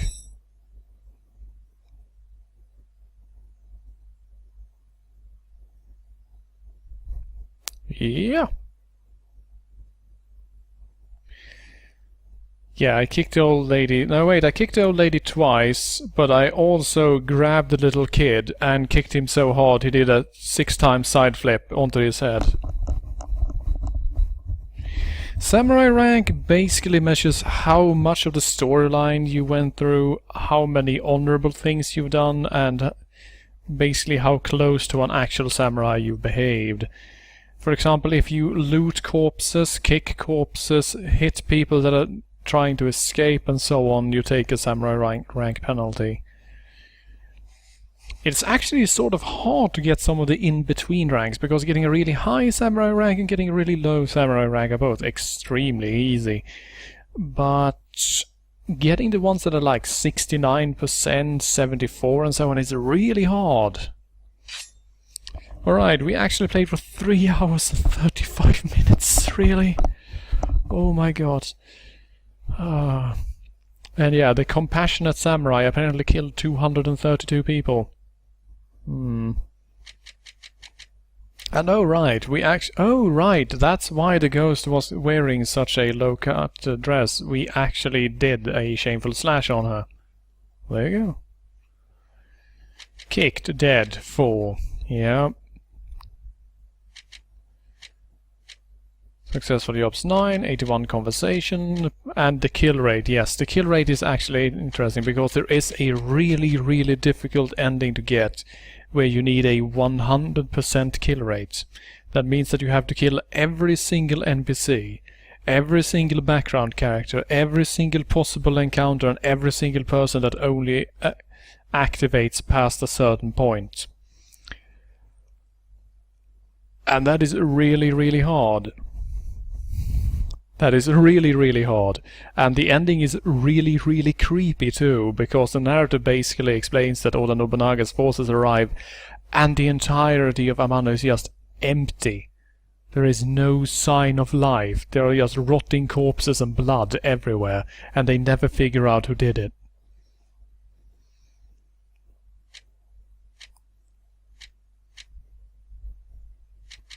Weapons created, objects destroyed, rice balls consumed, total monetary transactions, total health lost. Oh, 12340, not bad. And then of course you have collisions with the various love interests and collisions with men. Yes. And then of course we have partners, which I never actually showed off, but there are actually 12 different NPC partners you can bring along. All with their own stories, special abilities, and they can actually help you out during certain jobs. And we got ending number 11.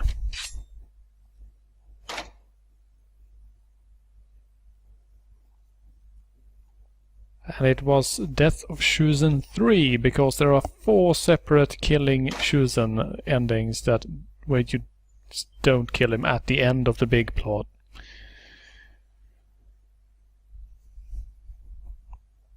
Alright. Well then. That's pretty much the game. And instead of going back to the menu, it does another soft reset, because Acquire are very, very bad at making games.